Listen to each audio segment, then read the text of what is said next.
Okay, आवाज येतोय माझा? व्हिडिओ ऑडिओ दोन्ही क्लिअर आहे? Yes ma'am. ओके, एक मिनिट हा. कोणते स्टुडंट येतात? दोन्ही क्लिअर आहे ना व्हिडिओ ऑडिओ? ओके, आपण स्टार्ट करूयात. आपल्याला आज बघायचं आहे invasion of Aryans in India. हा टॉपिक आपण आज बघणार आहोत. ओके, प्रिव्हियसली यापूर्वी काय काय पाहिलंय ते एकदा पुन्हा एक्सप्लेन करते.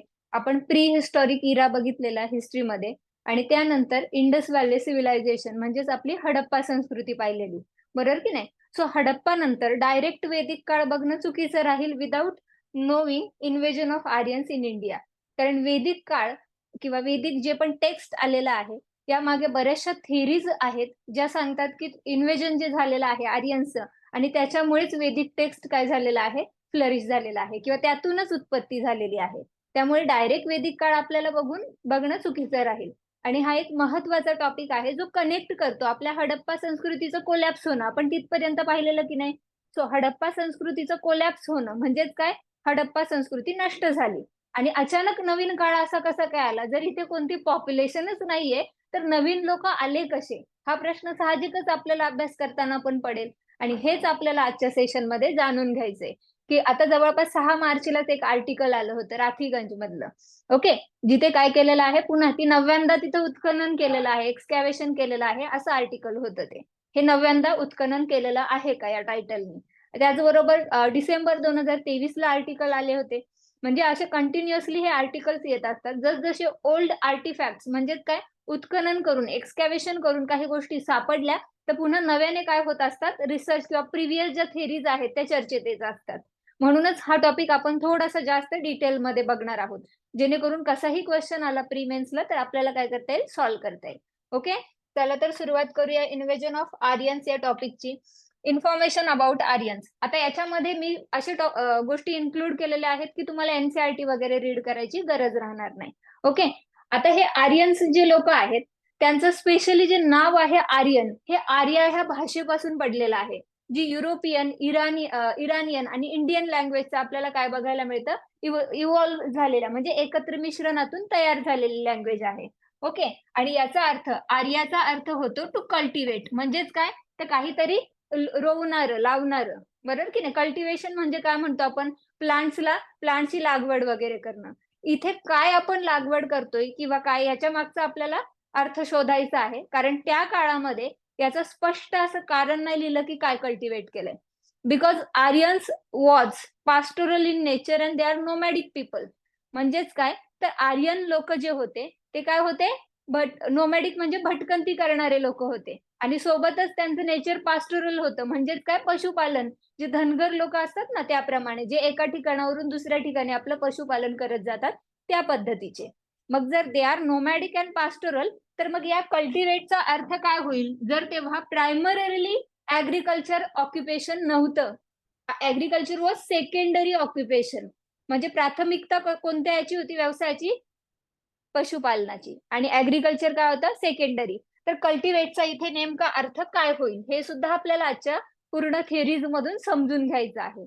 ओके, कारण कल्टिवेट काही केलं जाऊ शकतं. कल्टिवेट एखादी भाषा केली जाऊ शकते दुसऱ्या रिजन मध्ये, कल्टिवेट एखादं कल्चर केलं जाऊ शकतं दुसऱ्या रिजन मध्ये, बरोबर की नाही? कल्टिवेट काही साधनं केली जाऊ शकतात, तंत्रज्ञान केलं जाऊ शकतं, कल्टिवेट लोकांना केलं जाऊ शकतं दुसऱ्या ठिकाणी. मग नेमकं या कल्टिवेटचा अर्थ काय हे आपल्याला काय करायचंय, उलगडा लावायचा आहे. ओके, सो आर्याचा अर्थ काय, आर्यन्स हा शब्द कशापासून तयार झाला, आर्या. आणि आर्याचा अर्थ काय, टू कल्टिवेट. ओके, क्लिअर आहे इतकं? ह्याच्यानंतर त्यांची होमलँड कोणती होती याबद्दल जाणून घेऊया. ऑलरेडी आपल्याला इथं कळाले की जी लँग्वेज ते बोलत होते ते मिक्सचर आहे युरोपियन, इराणियन आणि इंडियन लँग्वेजचा, बरोबर असं आपण म्हणू शकतो. कारण वेगवेगळ्या रिजन मधून ते इथपर्यंत पोहोचलेत. जर आर्यन इथलेच लोक आहेत तर ते मायग्रेशन थेरी फॉल्स ठरेल, जेनेटिक नवीन थेरी हायपोथेसिस आले, बरेचसे फॉल्स ठरतील की नाही? मग नेमकं आर्यन्स आलेत कुठून हे शोधण्यासाठी मग ह्या लँग्वेजेस ते कसे काय बोलतात. जर ते इंडियन आहेत तर युरोपियन आणि इराणियन लोकांची त्यांच्या लँग्वेज कशा काय बोलतायत ते द्रविडियन लोकांचं जे नेचर आहे, त्यांचं जे एक प्रकारे फिजिकल कॅरेक्टरिस्टिक आहेत तशा तर आर्यन्स लोकांच्या नाहीयेत. मग हा डिफरन्स कसा, हे प्रश्न पडतील की नाही? सो म्हणून आपण इथे होमलँड बघतोय की आर्यन्स आले नेमके कुठे.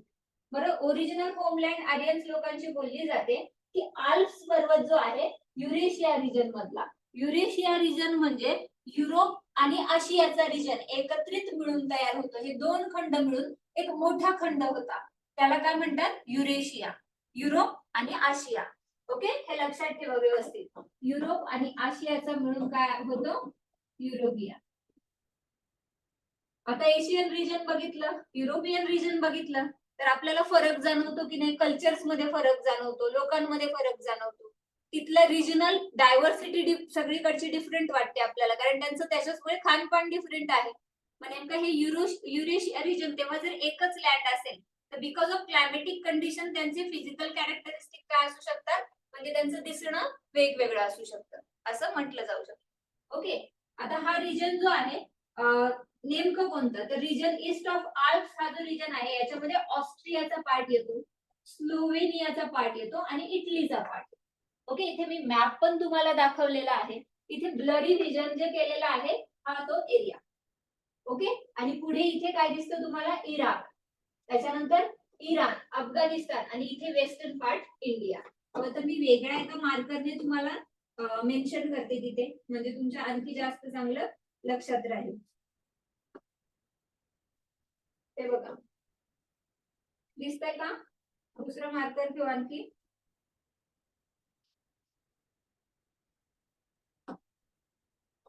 हे बघा, असं वेळ दिसतोय मार्क केलेला.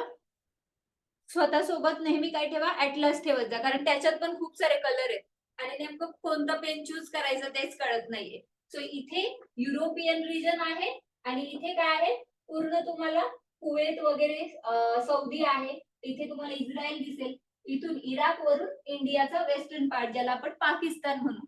पूर्वीचा इंडिया मोठा होता की नाही? काबुल कंदहार पर्यंत काय होता? आपला भारताचा विस्तार होता. सो त्या काळातला मॅप इथे काय करा? लक्षात घ्या आणि मॅप मध्ये नक्की बघा हे रिजन कोणते आहेत. ओके, ह्याच्यानंतर जर विचार करायचा झाला तर दुसरा एक मॅप मी इथं तुम्हाला दाखवलेला आहे. ह्या मॅप मध्ये तुम्हाला युरेशियाचा रिजन दिसतोय.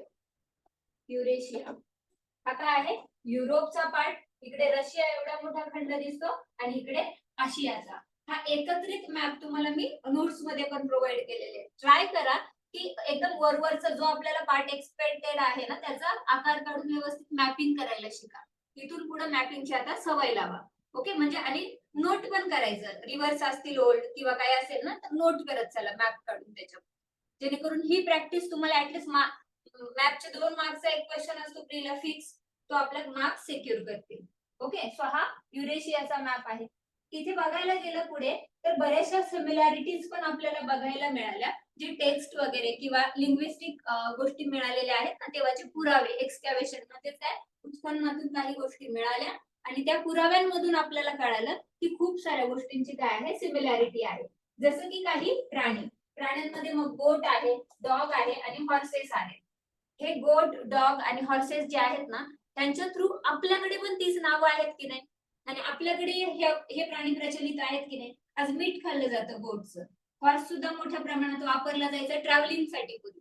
आता सुद्धा त्याचा काही प्रमाणात वापर होताना आपल्याला दिसतोय, बरोबर की नाही? रेस वगैरे म्हणा, तेवढ्या मोठ्या प्रमाणात नाही, कारण टेक्नॉलॉजिकल डेव्हलपमेंट. आणि दुसरं म्हणजे काय आहे? याच्यामध्ये डॉग्स आहे. तर डॉग सगळ्यात पहिले आपण कुठे बघितलेलं? सिंधू संस्कृती शिकत असताना बघितलेलं की नाही? पहिला पाळीव प्राणी ज्याला काय म्हणू आपण? कुत्रा, डॉग. बरोबर की नाही? सगळ्यात कशासाठी ओळखला जातो? इमानदारी. म्हणून ते त्या काळामध्ये जे मृत शरीर असायचे त्यांच्याबरोबर त्यांचा कुत्रा सुद्धा असायचा की नाही? त्यांची जी एक हे म्हणू शकतो आपण ममीज जे असतात, तर त्यांचा जो एरिया असेल, ज्याला काय म्हणतो युरोपमध्ये, सॉरी इजिप्त मधले पिरॅमिड्स, बरोबर की नाही? त्याच्यामध्ये भेटलेले आहेत की नाही? तिथे पण किंवा इतर ठिकाणी पण काय भेटलं? त्यांच्या आवडीच्या वस्तू, त्यांचा पाळीव प्राणी हे सोबत भेटलेले आहेत. तर कुठेतरी हेच प्राणी काय आपल्याला इथेही बघायला मिळतात, ज्यांची नावं सेम आहेत ते टेक्स्ट मध्ये वगैरे. त्यानंतर प्लांट सुद्धा आहेत जे आपल्याला युरेशियन फ्लोरा फौना जो आहे आणि बरेचसे युरोपियन लँग्वेजेस जे आहेत त्यांच्यामध्ये, इंडो युरोपियन लँग्वेजेस, त्यांच्यामध्ये असे काही पुरावे कॉमन गोष्टी मिळालेल्या आहेत. आता प्लांट्स मध्ये कोणते? पाईन. आणि दुसरं कोणतं आहे? मॅपल. आता पाईन जे असतं ना ते बघा अशा प्रकारची वनस्पती असते, बघितलेली असेल की नाही? पाईन ही तुम्हाला मी तुम्ही गुगल सर्च केलं तरी मिळून जाईल किंवा नोट्स मध्ये मी ऍड केले. आणि बघा एक वेगळ्या प्रकारची मॅपल म्हणजे कसं पीच कलर, पिंक कलर, जे बॉलिवूड मुव्हीज मध्ये अगदी हवा चालू असते त्यावेळेस येतात नाही का, ती पानं उडतात एकदम अशी पानं असतात,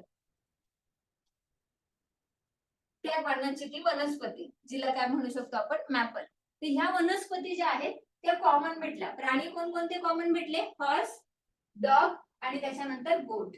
हे प्राणी काय दिसले? कॉमन दिसले. त्यांच्या तिकडच्या एरियामध्ये पण आणि आपल्याकडे पण ते सापडतात. मॅपल आणि पाईन सुद्धा दिसले. ओके. यानंतर आता कॉमन वर्ड जे आपल्याला आणखी भेटले ते म्हणजे रिव्हर्सचे आणि फॉरेस्टचे. रिव्हर्सची आणि फॉरेस्टची नावं फार कॉमन भेटली. पुढे आपल्याला सप्तसिंधू पण बघायचं याच्यामध्ये. ओके. आणि याच्यावरून आपल्याला असं वाटलं की नेमकं प्रश्न पडतोय की हे लोक इथलेच आहेत की मायग्रेट होऊन आले, किंवा त्यांनी ही जर्नी केलेली आहे पूर्ण म्हणून त्यांच्या याच्यामध्ये टेक्स्ट मध्ये ही नावं आहे. ओके. यानंतर आणखी कॉमन वर्ड्स भेटले ते माउंटेन साठी. ओके. पण काही आर्यन लँग्वेजेस मध्येच माउंटेन्सची नावं भेटली. बाकीचे जे आर्यन लोक आहेत त्यांनी खूप साऱ्या हिल्स क्रॉस केल्यात, पण त्यांची नावं आपल्याला सापडली नाही. कारण आपल्या वेस्टर्न पार्ट कडून जर एंट्री करायची असेल तर खूप सारे काय करावे लागतील, टेकड्या वगैरे क्रॉस करून यावं लागेल की नाही भारतामध्ये. डायरेक्ट भारतात असं आताच्या काळासारखे तंत्रज्ञान होतं का? ते काय करतील, चॅरियटचा वापर, हॉर्सचा वापर करून इथे येतील. बरोबर. रथ वगैरे जे आहेत त्यांचा वापर करून ते इथे पोहोचतील.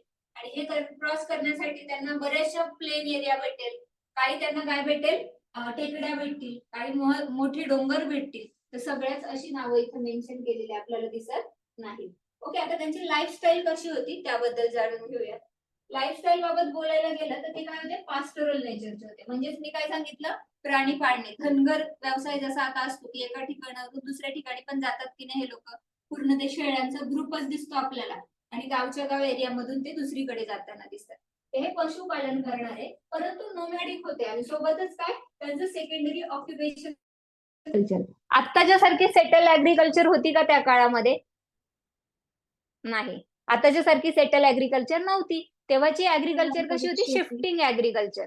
शिफ्टिंग म्हणजे काय? आज इथे आपण काही कल्टिवेट केलंय, उद्या दुसरं शेत, परवा तिसरं शेत असेल. कारण का? त्या काळात लोक भटकंती करणारे होते. सेटल लाईफ नव्हतं आपल्यासारखं की एकाच ठिकाणी राहतोय म्हणून आपली शेती पण तिथे. सेटल लाईफ फार नंतर येऊ लागलं, बरं की नाही? सो हे काय करायचे, पूर्ण भटकंती वगैरे करत आले. नोमॅडिक नेचरचे होते. नोमॅडिक म्हणजे भटकंती करणारे लोक. ओके. तर हे त्यांचं लाईफस्टाईल होतं.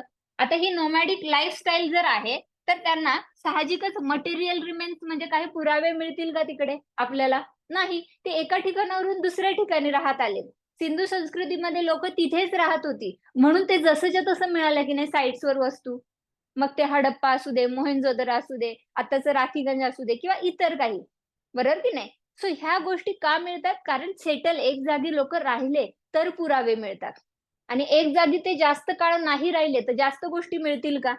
ते आपल्या बरोबर थोड्याच गोष्टी कॅरी करतील आणि तेच घेऊन मूव्ह होतील, बरोबर की नाही? आणि उरलं सुरलं छोट्या मोठ्या गोष्टी मिळतील त्या नष्ट सुद्धा होऊ शकतात. क्लस्टरच्या स्वरूपात एका ठिकाणी नाही ना, मोठ्या प्रमाणात नाही मिळणार. आणि त्यामुळे अशा लोकांचे पुरावे शोधणं मग डिफिकल्ट जातं, मिळत नाही असे पुरावे. ओके. तो आता व्हेरियस अॅनिमल्स त्यांनी यूज केले, त्यापैकी हॉर्स जो होता तो त्यांचा खूप महत्वाचा प्राणी होता. फेवरेट असण्याचं कारण सुद्धा काय आहे? हॉर्सची चपळता. चपळ आहे, त्याचं स्पीड किती आहे. आपण इव्हन विज्ञानामध्ये पण हॉर्स पॉवर युनिट शक्तीचा वापरतो की नाही बोलताना. कारण का? तो तेवढा चपळ आहे, तो तेवढा स्पीडने पळू शकतो, आणि म्हणून त्याचा आजच्या वाहनांसारखा त्या काळात तेव्हा वापर केला जाऊ शकतो. बैलगाडी जो प्रकार आहे तो नंतर आला, पण पहिल्या काय असायचे? चॅरेट्स. म्हणजेच काय? तर रथाला जोडलेले घोडे असायचे. तुम्ही बघत असाल ना धावत्या घोड्यांचं, बरेचसे लोक गुड लक म्हणून पण काय ठेवतात, फोटो घरामध्ये ठेवतात किंवा ऑफिसेस मध्ये ठेवतात. म्हणजे काय? तेवढा स्पीड बिझनेसच्या तिथे लावतात. म्हणजे तेवढा स्पीड आपण काय करू, कॅप्चर करू. त्यांच्याकडे पाहून कुणी थांबेल का? कारण ते 7 किंवा 5 घोडे, 7 जे घोडे ते पळताना आपल्याला दिसतात आणि स्पीडी दिसतात एकदम, त्यांचे एक्सप्रेशन्स वगैरे. तर ह्या कुठेतरी गोष्टी आपल्याला इतिहासातूनच मिळालेल्या आहेत. तर ह्यांनी हे घोड्याचा वापर जो आहे तो वाहनांसारखा केला, म्हणूनच त्यांनी कुठून, युरेशियाचा पूर्ण पल्ला क्रॉस करत अगदी इजिप्त म्हणण्यापेक्षा युरोपच्या शेवटच्या टोकापासून कुठे, भारतापर्यंत, भारताच्या नॉर्थ वेस्ट पार्ट कडे ते पोहोचले, वायव्य सरहद्देकडे ते पोहोचले. कशामुळे? कारण त्यांच्याकडे काय होती, हे वाहन होतं, ज्याच्यामुळे ते काय करू शकत होते, तिथून तर इथपर्यंत भारतापर्यंतचा प्रवास क्रॉस करू शकत होते. वॉकेबल डिस्टन्स आहे का हे? किलोमीटर्स किती असणार आहेत आपण ठराविक नाही आता सांगू शकत, कारण त्यांचं ओरिजिन एक्झॅक्टली लोकेशन सांगू शकतं का? या जसं आजचा आपला जन्म या गावात झाला, इथे इथे झाला, पुरावे आहेत की नाही आपले? तसं त्या काळातल्या लोकांचे काही पुरावे रेमनंट्सच नाहीयेत ना. तर त्यांच्याबद्दल आपण काहीच डेफिनेट सांगू शकत नाही. फक्त एवढंच म्हणू शकतो की ते जवळपास 2000 बिफोर ख्रिस्ट ऑनवर्ड्स तेव्हापासून त्यांनी काय केलं, वेस्टर्न एशियामध्ये त्यांचं एंट्री झालेली आपल्याला दिसते. 1500 पर्यंत बोलतात भारतामध्ये सुद्धा आगमन. वेगवेगळ्या तुम्हाला पॉइंट दिसतील आजच्याच लेक्चरमध्ये, जिथे वेगवेगळे काय दिसतील तुम्हाला, इयर्स दिसतील. हे जे एज आहे ना ते वेगवेगळं दिसेल. ओके, आता आर्यन्स अरायवल इन इंडिया, भारतामध्ये त्यांचं आगमन, हा आपल्याला टॉपिक आता पाहायचा आहे. ओके, भारतामध्ये आगमन ओरिजिन कुठून झालं, तर आपण ऑब्व्हियस पाहिलं आल्प्स जे आहे पर्वत युरेशिया रिजन मधून, तिथून त्यांचं काय झालं, ओरिजिन झालं. ऑस्ट्रिया वगैरे जो स्लोविया मी सांगितलं ना, तिथून त्यांचं ओरिजिन झालं. तर ते भारताच्या वायव्य सरहद्दीपर्यंत त्यांचा प्रवास कसा झाला. आता हे आर्यन्स तिथून आले, आल्प्स पर्वताच्या तिथून ते आले, ईस्ट ऑफ द आल्प्स, हे लक्षात ठेवा. ओके, त्यांच्या भारतातील येण्याच्या मार्गामध्ये इनिशियली ते इराणमध्ये पोहोचले. ओके, कुठे? इराणमध्ये पोहोचले. एकच मिनिट हा. इनिशियली ते कुठे, इराणमध्ये पोहोचले. आपण जे मॅपला लोकेट केलेलं होतं, इराण म्हणजे कोणता पार्ट आला, मिडल ईस्टचा. मिडल ईस्टच्या त्या साईडला काय असणार आहे, पूर्णपणे आपला युरोपियन खंड असणार आहे. ओके, युरोप नंतर मिडल ईस्ट, मिडल ईस्ट मधलं इराण, ह्या कंट्रीचं नाव आज जे आपण ओळखतो ते, आणि त्याच्यानंतर मग ते काय आले आपल्या वेस्टर्न पार्टमध्ये. तिथून पण अफगाणिस्तानला आधी येणार आणि मग आपल्या इंडियामध्ये अफगाणिस्तान, कारण पाकिस्तान तर काय होता, आपलाच पार्ट होता, आणि अफगाणिस्तानचा पण काही पार्ट हा आपलाच होता, पूर्ण नव्हता पण काही पार्ट, काबूल कंदाहार पर्यंत. ओके, सो आता हे जे, एक मिनिट हा.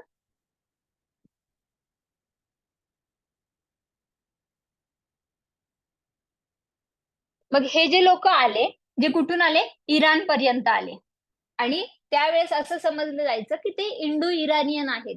इंडो इराणियनचा अर्थ काय, इराणियन भारतीय. जसं आता अँग्लो ब्रिटिश वगैरे कन्सेप्ट तुम्ही ऐकत असाल ना, तो हे काय आहे, म्हणजे आंग्ल भारतीय ज्याला मराठीमध्ये म्हणतात. तर असे जे कन्सेप्ट आहेत, मग तेव्हा ते भारतीय पण आणि इराणियन पण आहेत असं म्हणून ओळखलं जाऊ लागलं. कारण का, ते तिथं वास्तव्य केलेलं आहे त्यांनी, आणि ते तिथलीच कम्युनिटी, तिथली पण आणि इंडियाची पण अशी समजली गेली. यानंतर आर्यन जे होते, सुरुवातीला ते अफगाणिस्तानमध्ये, ईस्टर्न अफगाणिस्तानमध्ये राहिले, बरोबर. सो ईस्टर्न अफगाणिस्तान त्यावेळेस भारताचा पार्ट असू शकतो की नाही, आणि यानंतर ईस्टर्न अफगाणिस्तान पासून ते काय आले, पंजाब मध्ये आले. पंजाब जिथं आपण काय म्हणतो, त्याच्यानंतर उत्तर प्रदेशचा एकदम कॉर्नरचा जो एरिया आहे, तिथे ते इंटर केलं त्यांनी. आता अशा प्रवासात ते आले. सगळ्यात पहिले ते निघाले युरोपच्या आल्प्स, ईस्ट ऑफ आल्प्स पासून, बरोबर, आल्प्सच्या ईस्टर्न पार्ट पासून. तिथून ते आले कुठे, इराण. इराण कडून कुठे आले, पुन्हा अफगाणिस्तान. अफगाणिस्तान कडून कुठे आले पुन्हा ते, पंजाब, आणि नंतर युपी. आपल्याकडे आजही नदन आणि सदन, एक कुठेतरी द्रविडियन कल्चर आणि आर्यन कल्चर असं म्हणून एक डिस्क्रिमिनेशन आहे की नाही भारतामध्ये, आणि ह्याचं ओरिजिन तेव्हापासून असावं की नाही. या गोष्टी, या थेरीज, हे टेक्स्ट, हे पुरावे, हे कारणीभूत ठरतात की नाही आत्ताच्या सुद्धा आपल्या ज्या वादाच्या गोष्टी आहेत, कुठेतरी त्याच्यात पण काय करतात, कंट्रीब्युशन देतात आपलं. आणि म्हणून लोकांमध्ये हे इथनिसिटी आपण जी म्हणतो ना, त्याच्यानुसार होणारे हे वाद जे आहेत ते आपल्याला बघायला मिळतात. पण आपल्याला एका ऑप्टिमिस्टिक व्ह्यूने बघायचं आहे की नेमकी ह्या थेरीज काय आहेत किंवा यांची एंट्री कशी झाली. कारण भारतामध्ये खूप सारे लोक आले आणि इथेच सामावून गेलेत, आणि जर ते इथेच पिढ्यानपिढ्या सामावून गेलेत, तर आपण त्यांना काय समजलं पाहिजे, भारतीयच समजलं पाहिजे, बरोबर की नाही. सो इथे आपल्याला बघायला मिळालं की कशा पद्धतीने त्यांनी काय केला, प्रवास केला. युरेशिया, ही जर्नी जी आहे, ईस्ट ऑफ आल्प्स पासून इंडिया पर्यंतची जर्नी. ओके, आता याच्यामध्ये आपल्याला बरेचसे एव्हिडन्सेस आहेत, ज्याच्यामध्ये आर्किओलॉजिकल पीसेस आहेत आणि त्याचबरोबर लिटररी सोर्सेस आहेत. याचा अर्थ काही लिखित पुरावे आहेत आणि काही उत्खननातून सापडलेले पुरावे आहेत. हालाकी उत्खननातून खूप सारे पुरावे सापडलेच नाहीयेत, क्लस्टर नव्हतं, नोमॅडिक नेचर होतं, म्हणून एक ठिकाणी वस्ती भेटणार नाही त्यांची किंवा वस्तू पण नाही मिळणार, बरोबर की नाही. एक ठिकाणी राहतच नाही तर त्या ठिकाणी वस्तू कशा मिळतील सगळ्या. तर कुठेतरी हे पुरावे आपल्याकडे काय आहेत, कमी आहेत. पण आपल्याला जे लिटररी सोर्सेस आहेत ते मात्र आपल्याकडे स्ट्रॉंग असे पुरावे आपल्याला बघायला मिळतात. आणि त्याच्यामध्ये आपल्याला ऋग्वेदाचं नाव आवर्जून घ्यावं लागेल. आणि ऋग्वेदानंतर दुसरं आहे अवेस्ता. आता अवेस्ता हे इंडियन लिटरेचर नाहीये, ओके. ते काय आहे, इराणियन लिटरेचर आहे. पुढे आपल्याला बघायचं आहे. आणि ऋग्वेदा हे काय आहे, इंडियन लिटरेचर म्हणून प्रख्यात ओळखीचं असं लिटरेचर आहे. आता यामध्ये जर बघायला गेलं तर आर्यन्स जे आहेत त्यांना आपण ऋग्वेदाच्या काळापासून काय करतो, ओळखतो किंवा त्यांची माहिती आपल्याला सापडते.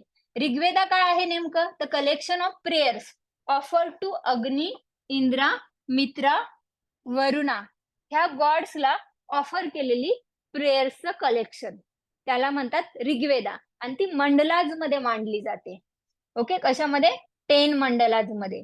बुक्स जे आहे ते डिवाइड केले, ज्याच्यापैकी बुक 2 आणि बुक 7 जे आहे ते अर्लिएस्ट पोर्शन म्हणजे लेटेस्ट, आपल्याला एक म्हणतो सुरुवातीच्या काळातलं पोर्शन आहे.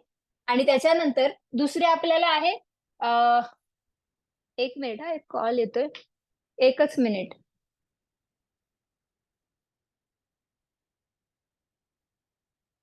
एक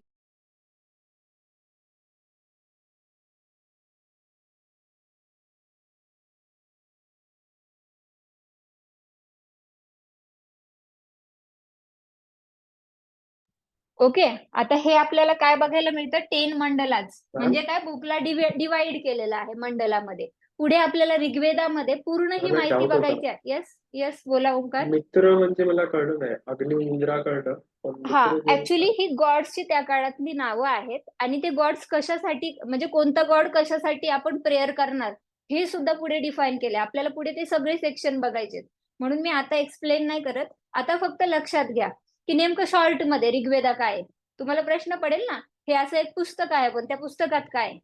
तर त्या पुस्तकात काय 10 मंडलाज आहेत आणि सोबतच काय आहे, कलेक्शन ऑफ प्रेयर्स म्हणजे प्रार्थना, देवाला केलेली प्रार्थना. आणि हे कोण आहेत, एक प्रकारचे देव. एवढं लक्षात ठेवा. लगेच लक्षात पण येतं आपल्याला देव कशासाठी असणार आहेत, ओके. तर अशा पद्धतीने अग्नी, इंद्रा, मित्रा, वरुणा हे देव आहेत आणि त्यांना प्रार्थना केली, जी पोएट और सेजेसच्या रूपात आहे. म्हणजे काय, तर कविता किंवा खंडांच्या रूपामध्ये आहेत. आणि हे बुक विभागलं गेलं किती याच्यामध्ये, 10 मंडलांमध्ये. 10 मंडलांमध्ये आपल्याला काय माहिती मिळते, 10 मंडला जे आहेत त्यांच्यामध्ये बघायला मिळतं की सेकंड आणि 7th हे जे काय आहेत अर्लिएस्ट म्हणजे सुरुवातीचे, आणि फर्स्ट अँड 10 हे जे पुस्तकं आहेत हे काय आहेत, लेटेस्ट ऍडिशन केलेले आहेत, ओके. एकच मिनिट हा, येस, ओके. सो ह्या गोष्टी आपल्याला इथे काय होतात, बघायला मिळतात. आता हे ऋग्वेदा जे आहे याच्यामध्ये खूप साऱ्या गोष्टी कॉमन आहेत ज्या आपल्याला अवेस्तामध्ये पण बघायला मिळतात. अवेस्ता काय आहे, इराणियन लँग्वेजचा ओल्डेस्ट टेक्स्ट. म्हणजे जसं आपल्या भाषेतलं ओल्डेस्ट टेक्स्ट म्हणून आपण ऋग्वेदाला ओळखतो, तसं इराणियन भाषेमधलं सगळ्यात ओल्डेस्ट टेक्स्ट आहे अवेस्ता. त्यांच्या काळात, त्यांच्या याच्यातलं, ओके, त्यांच्या हिस्टॉरिकल जे लिटररी सोर्सेस आहेत त्यामधलं सगळ्यात ओल्डेस्ट. आणि दोघांमध्ये आपल्याला काय बघायला मिळते, सिमिलॅरिटी. ह्या सगळ्या गोष्टी का सांगते ना, हे तुम्हाला 1 बाय 1 थेरीज बघितल्यानंतर कळेल, ओके. सो आपण हा प्रायमरी पोर्शन पाहतोय. आता हे जे दोन्ही टेक्स्ट आहेत याच्यामध्ये बरीचशी सारखी नावं आहेत वेगवेगळ्या देवांची. इवन सोशल क्लासेस जे आहेत ना, आता आपण बघतो कास्टिझम कुठून आलं, सिंधू संस्कृतीमध्ये होतं का कास्टिझम?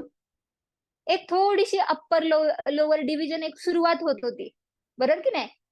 कशासाठी, अॅक्रोपोलिस, सिटाडेल बघत होतो ना आपण, क्वार्टर्स होते लोकांना राहण्यासाठी. तिथे कुठेतरी आपल्याला हलकीशी एक सुरुवात, पण क्लिअर कट असं म्हणू नाही शकत आपण सोशल डिव्हिजन होतं तेव्हा. तेव्हा देवाची पूजा इतक्या मोठ्या प्रमाणात होती का, मूर्ती पूजा वगैरे नाही, काही प्रमाणात सुरू झालेली, अर्थ गॉडेस वगैरे. त्याच्यानंतर शिवजी आहेत आपले, त्यांची पशुपती, बरोबर की नाही.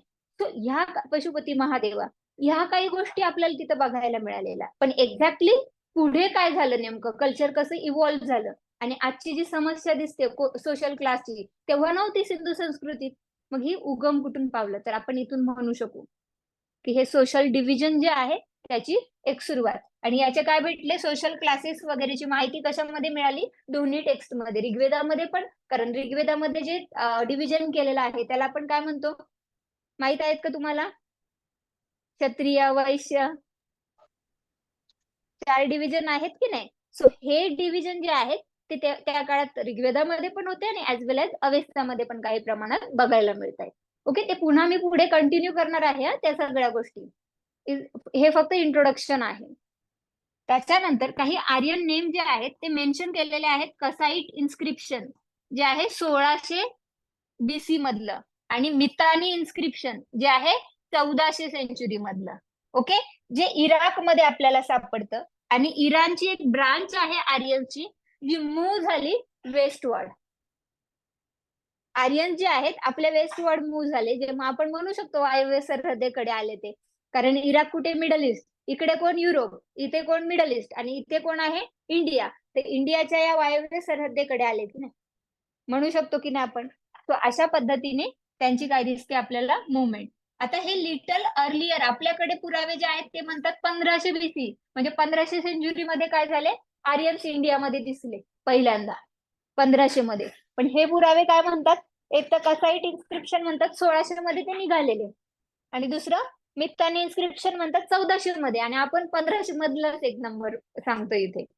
साहजिकच ते मायग्रेट जर होत असतील तर त्यांना ते लगेच येतील का, हा इथं भारत आहे तिथे जायचंय, असं काय होईल का? साहजिक नाही होणार ना. ते जंगलातून कुठे कुठे थांबत, कुठे कुठे प्रवास करत, काही ठिकाणी सेटल होऊन, अर्धे लोक तिथे सेटल होत असतील, अर्धे मूव्ह होत असतील, तिथल्या लोकांशी त्यांचा संपर्क येत असेल, त्यांच्या बरोबर ते तिथे सेटल होत असतील, किती घडामोडी होऊ शकतात की नाही. सो आपल्याकडे पण साधारणतः 100 शतकांचा तिथे काय म्हणू शकतो, एक शतकाचाच कालावधी आहे जो आपल्याला इथे बघायला मिळतो की डिफरन्स जो आहे तो, आणि त्याच्यावरून लॉजिक लावू शकतो की हा 1500 मध्ये ते आले असावेत जर ते तिकडे 1400 आणि 1600 ला निघाले.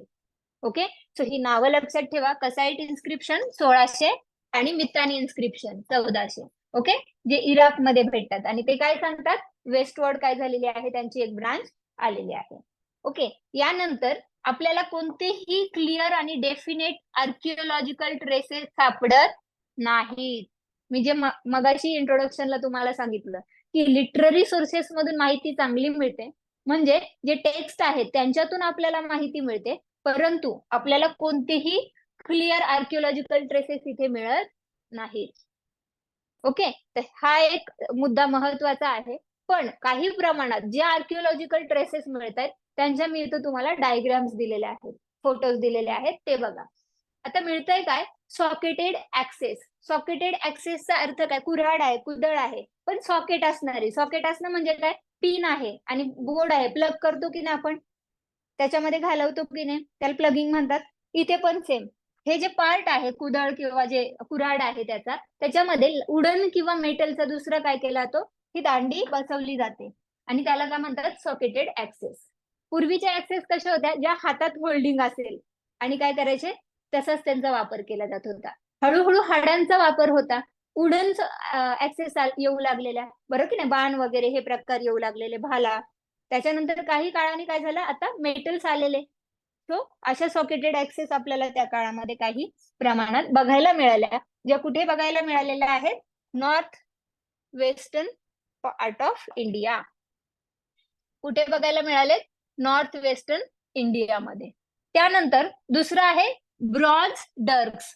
ब्रॉन्झ डर्क्स म्हणजे काय, हे जे बघा, ज्याला आपण चाकू म्हणू शकतो, खंजर म्हणू शकतो, कट्यार म्हणू शकतो, असे हे छोट्या एक प्रकारच्या तलवारी, छोट्या, बरोबर की नाही, ज्याचा मारा काय होऊ शकतो, एकदम जवळून जर मारा करायचा असेल तर दुरून पण फेकून मारता येतं.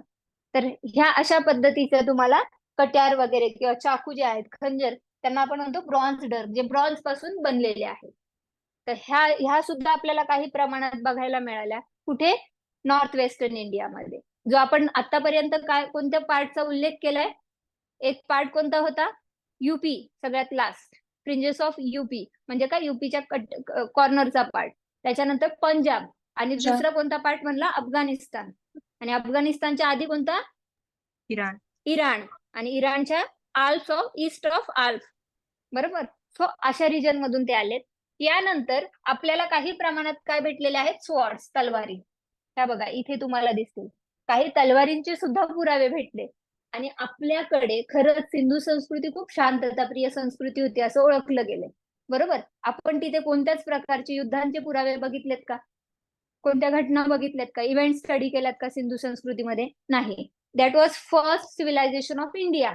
सिंधू संस्कृती, इंडस व्हॅली सिव्हिलायझेशन. स्पेशली ते ओळखलं गेलं होतं त्यावेळेसच्या कलात्मक गोष्टींसाठी. आर्टिफॅक्ट्स असतील, आर्किटेक्चर असेल, शेती, ऍग्रिकल्चर असेल, बरोबर की नाही? म्हणजे त्यावेळेस काय होतं, ग्रोविंग गोष्टी काय होत होत्या, मोर सिव्हिलायझेशन तिथे हॅपन होत होतं. कुठेतरी भटकंती संपून डायरेक्ट एक सिव्हिलायझेशन येत होतं जे आजच्या जमान्यालाही लाजवेल.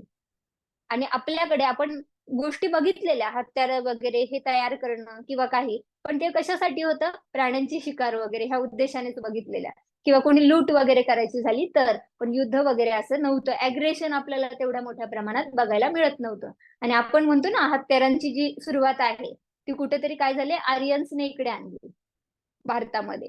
आणि त्या काळापासूनच काय झालं, भारत हत्यारांचं जे कलेक्शन असेल किंवा हत्यारांचा वापर असेल याच्यासाठी प्रचलित होऊ लागला. ओके. यानंतर आपल्याला पुढच्या पार्ट मध्ये बघायचं आहे की आर्यन जे होते ते जॉग्राफिकल एरिया, जे मगाशी सांगितलेलं मी, कुठे, अफगाणिस्तान, पंजाब आणि फ्रिंजेस ऑफ वेस्टर्न युपी इथे आपल्याला बघायला मिळतात. ओके. त्याचबरोबर आता अफगाणिस्तानमध्ये मग कुठे, तर अफगाणिस्तानमध्ये रिव्हर कुंभा, जे आज ओळखली जाते काबुल रिव्हर आहे की नाही, काबुल अफगाणिस्तानमध्ये, काबुल, कंदहार तिथपर्यंतचा पार्ट तर आपल्याकडे होता की नाही, भारताकडे सुद्धा मुघल काळामध्ये.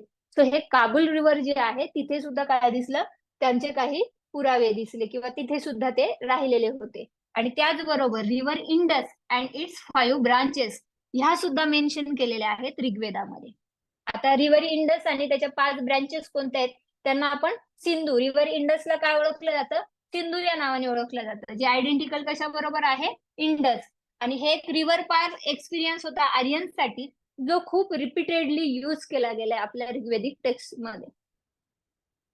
रिव्हर पार एक्सपिरियन्स म्हणजे काय, तर एखादी नदी क्रॉस करून दुसऱ्या ठिकाणी येणं. ओके. या बाजूनी त्या बाजूला येणं नदीच्या. तर हा एक्सपिरियन्स होता आर्यन्स लोकांसाठी. आणि याचा उल्लेख खूपदा झालाय. जर खूपदा झालाय तर याचा अर्थ ते एकदाच नाही आले, तर ते काय व्हेव्जनी आलेत, लाटांमध्ये आलेत. ते एकदाच येऊन इथे बसले आणि नंतर कोणीच आलं नाही असं नाही. ते काय झाले, लाटांमध्ये येऊ लागले. ओके. आता इथे पुन्हा बघायला मिळतं की राजस्थानमध्ये जी सरस्वतीचं उल्लेख आपल्याला बघायला मिळतो, मेन्शन केलेली दिसते, जी आजच्या घागर रिव्हरचा एरिया काय करते, कव्हर करते. ओके. सँड्स आहे, राजस्थानमध्ये वाळूच दिसते. पण जर तुम्ही जानेवारीमध्येच येतं बघा संक्रांती, संक्रांतीमध्ये काय करतात, ते व्हाईट पूर्ण त्यांची वाळूचा एरिया आहे, व्हाईट रिजन आहे बघा वाळूचा, खूप सुंदर दिसतो. आणि लोक, पर्यटक खूप जातात ते पूर्ण तो बघण्यासाठी. अगदी स्वर्गासारखंच वाटतं असं म्हणतात. पूर्ण सफेद वाळू आणि ती चमकते. तिथे लुप्त नदी किंवा समुद्र असावा असं गृहीतक मांडली जातात. ओके.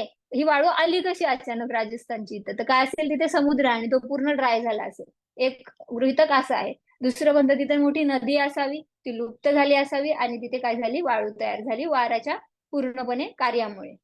ओके. तर हे बरेचसे गृहीतक मांडले जातात. पण एवढंच लक्षात ठेवा की ते राजस्थान सरस्वती रिव्हरचा उल्लेख आहे, जी घागर रिव्हरचा एरिया रिप्रेझेंट करते. आर्यन्स जे आहेत पॉसिबली जे कॉपर आहे ते राजस्थान मधून घेत असावे. खेत्री माईनचा उल्लेख यापूर्वी पण आपण केलाय, बरोबर की नाही, ब्रॉन्झ कल्चर मध्ये खेत्री माईन, तिथूनच काय घ्यायचे, कॉपर.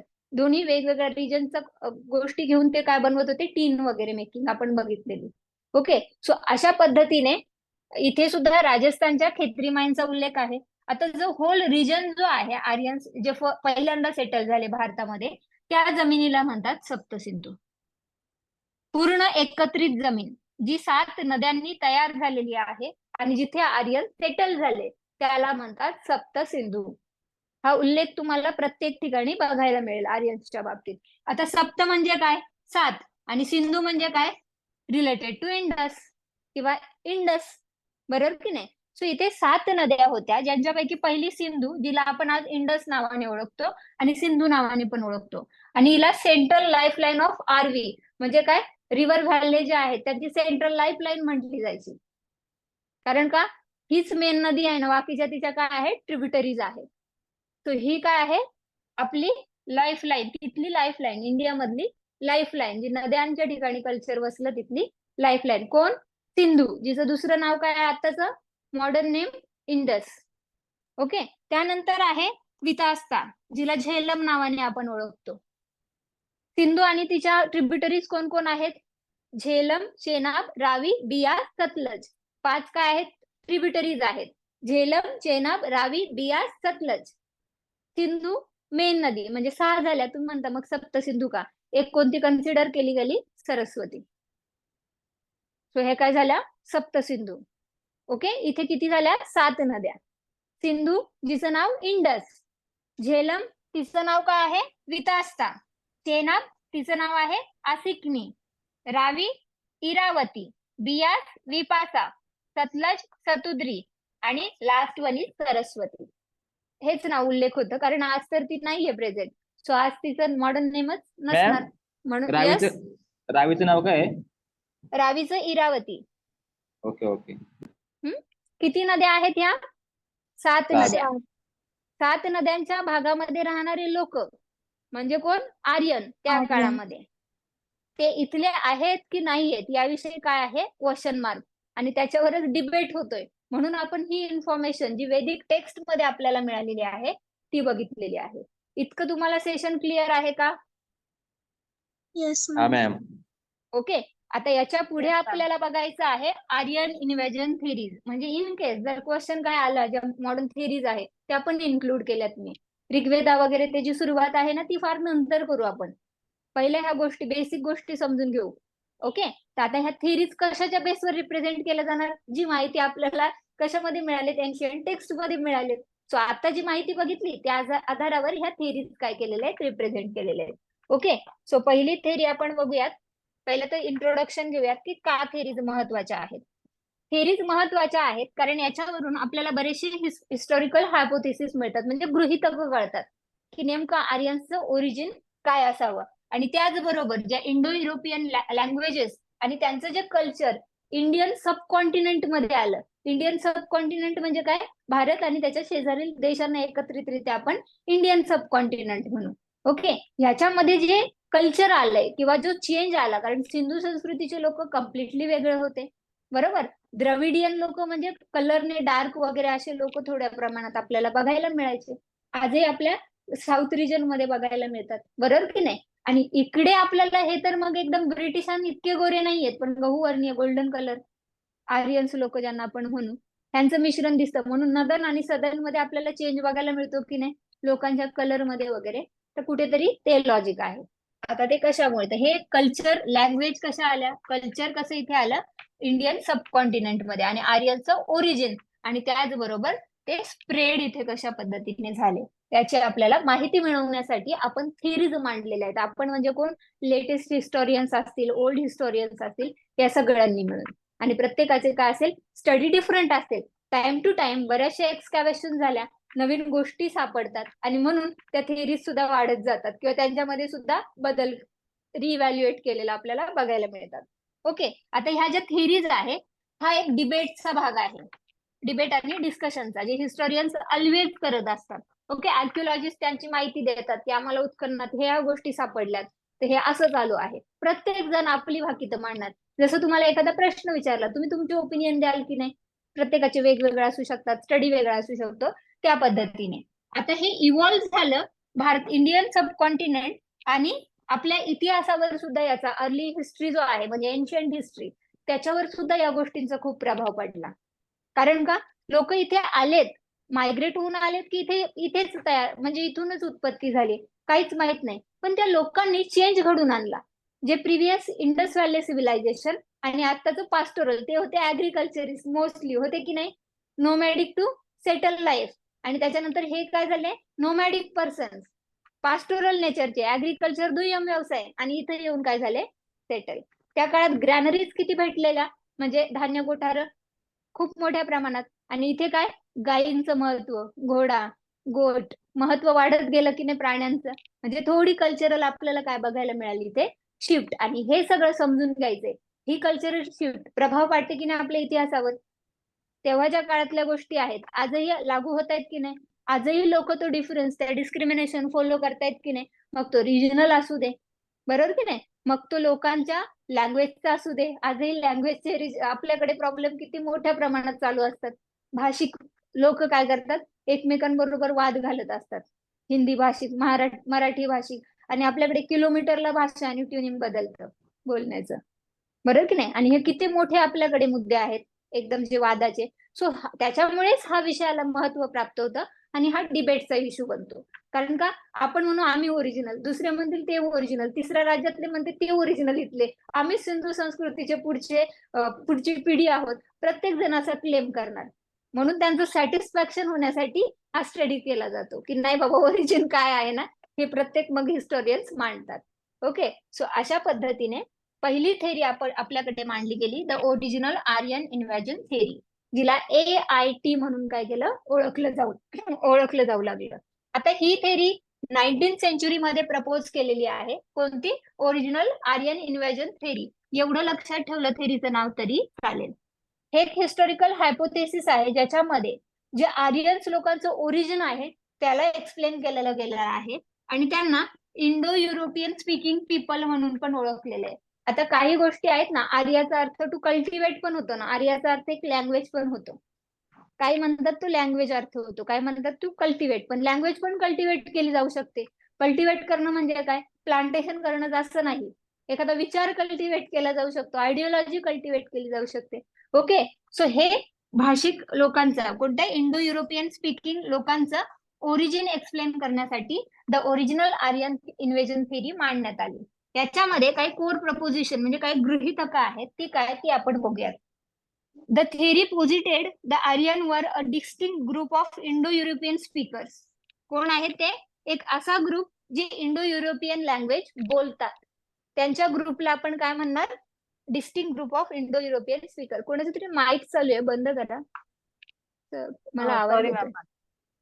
ओके ओके, तो हे असा ग्रुप आहे जे काय करतात, इंडो युरोपियन लँग्वेज बोलतात, आणि त्यांचं ओरिजिन जे आहे, ओरिजिनेटेड आउटसाइड इंडियन सबकॉन्टिनेंट. हे महत्वाचं याच्यातलं वाक्य आहे. असा ग्रुप जो काय बोलतोय, इंडो युरोपियन भाषा बोलतोय, आणि तो काय आहे, आउटसाइड फ्रॉम इंडियन सबकॉन्टिनेंट, म्हणजे नेबरिंग कंट्री मधला पण आहे का, नाही, त्याच्याही तो काय आहे, दुरून आलेला आहे असा ग्रुप. ओके, जो कुठून आलेला आहे, मोस्टली बोलला जातं स्टेपीज ऑफ सेंट्रल एशिया, मध्य आशियातील स्टेपीज पर्वत जे आहेत तिथून ते असा ग्रुप एक काय झाला, मायग्रेट झाला आणि तो आलेला आहे. हे ओरिजिनल आर्यन्स आहेत असं ही थेरी सांगते. आता इथे मी तुम्हाला रिजन पण दाखवलंय बघा, वेस्टर्न स्टेपी, ईस्टर्न स्टेपी, बरोबर. हा जो ग्रीन कलरचा जो एरिया आहे त्या एन्शंट साईट आहेत स्टेपीज या पर्वताच्या, आणि तिकडून हे लोक आलेले आहेत असं म्हटलं जातं. पुन्हा एकदा मॅप व्यवस्थित बघा, आताचे जे मॅप आहेत ते मी तुम्हाला प्रोव्हाइड करेल याच्यामध्ये, म्हणजे तुमची थोडी आणखी मेहनत वाचत जाईल. ओके, सो अशा पद्धतीने ते काय झालेत, इकडनं आलेले आहेत, आणि ते भाग बनलेले आहेत भारताचा. ओके, कारण का हा रिजन खूप सारा पसरलेला दिसतोय की नाही आपल्याला, एक आहे का पसरलेला भाग दिसतोय की नाही. आणि इथे मग जर बघायला गेलं तर वेगवेगळा रिजन आहे. भारत इथे आहे, ही इंडस आहे, हा भारत आहे, आणि ते इकडूनही येऊ शकतात, इकडूनही येऊ शकतात, बरोबर. इथून जर आपण पकडलं तर इकडनंही ते इराण, अफगाणिस्तान आणि इंडस असे येऊ शकतात.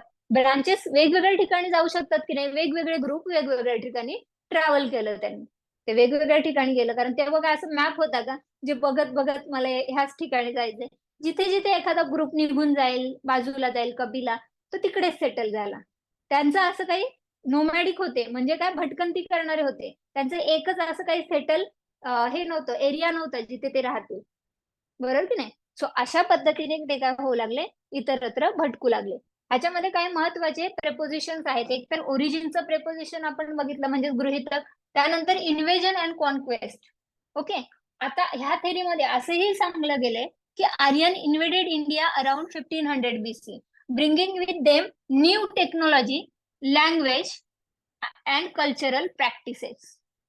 ते जे लोक आहेत ते 1500च्या दशकात इथे आले, आणि इथे येऊन त्यांनी काय केलं, पूर्णपणे नवीन तंत्रज्ञान आणलं, भाषा आणली आणि नवीन कल्चर सुद्धा, कल्चरल प्रॅक्टिसेस सुद्धा भारतामध्ये आणल्या. तंत्रज्ञान म्हणजे कोणतं त्यांच्याकडे होतं? मोस्टली चॅरेट्स होते, बरोबर.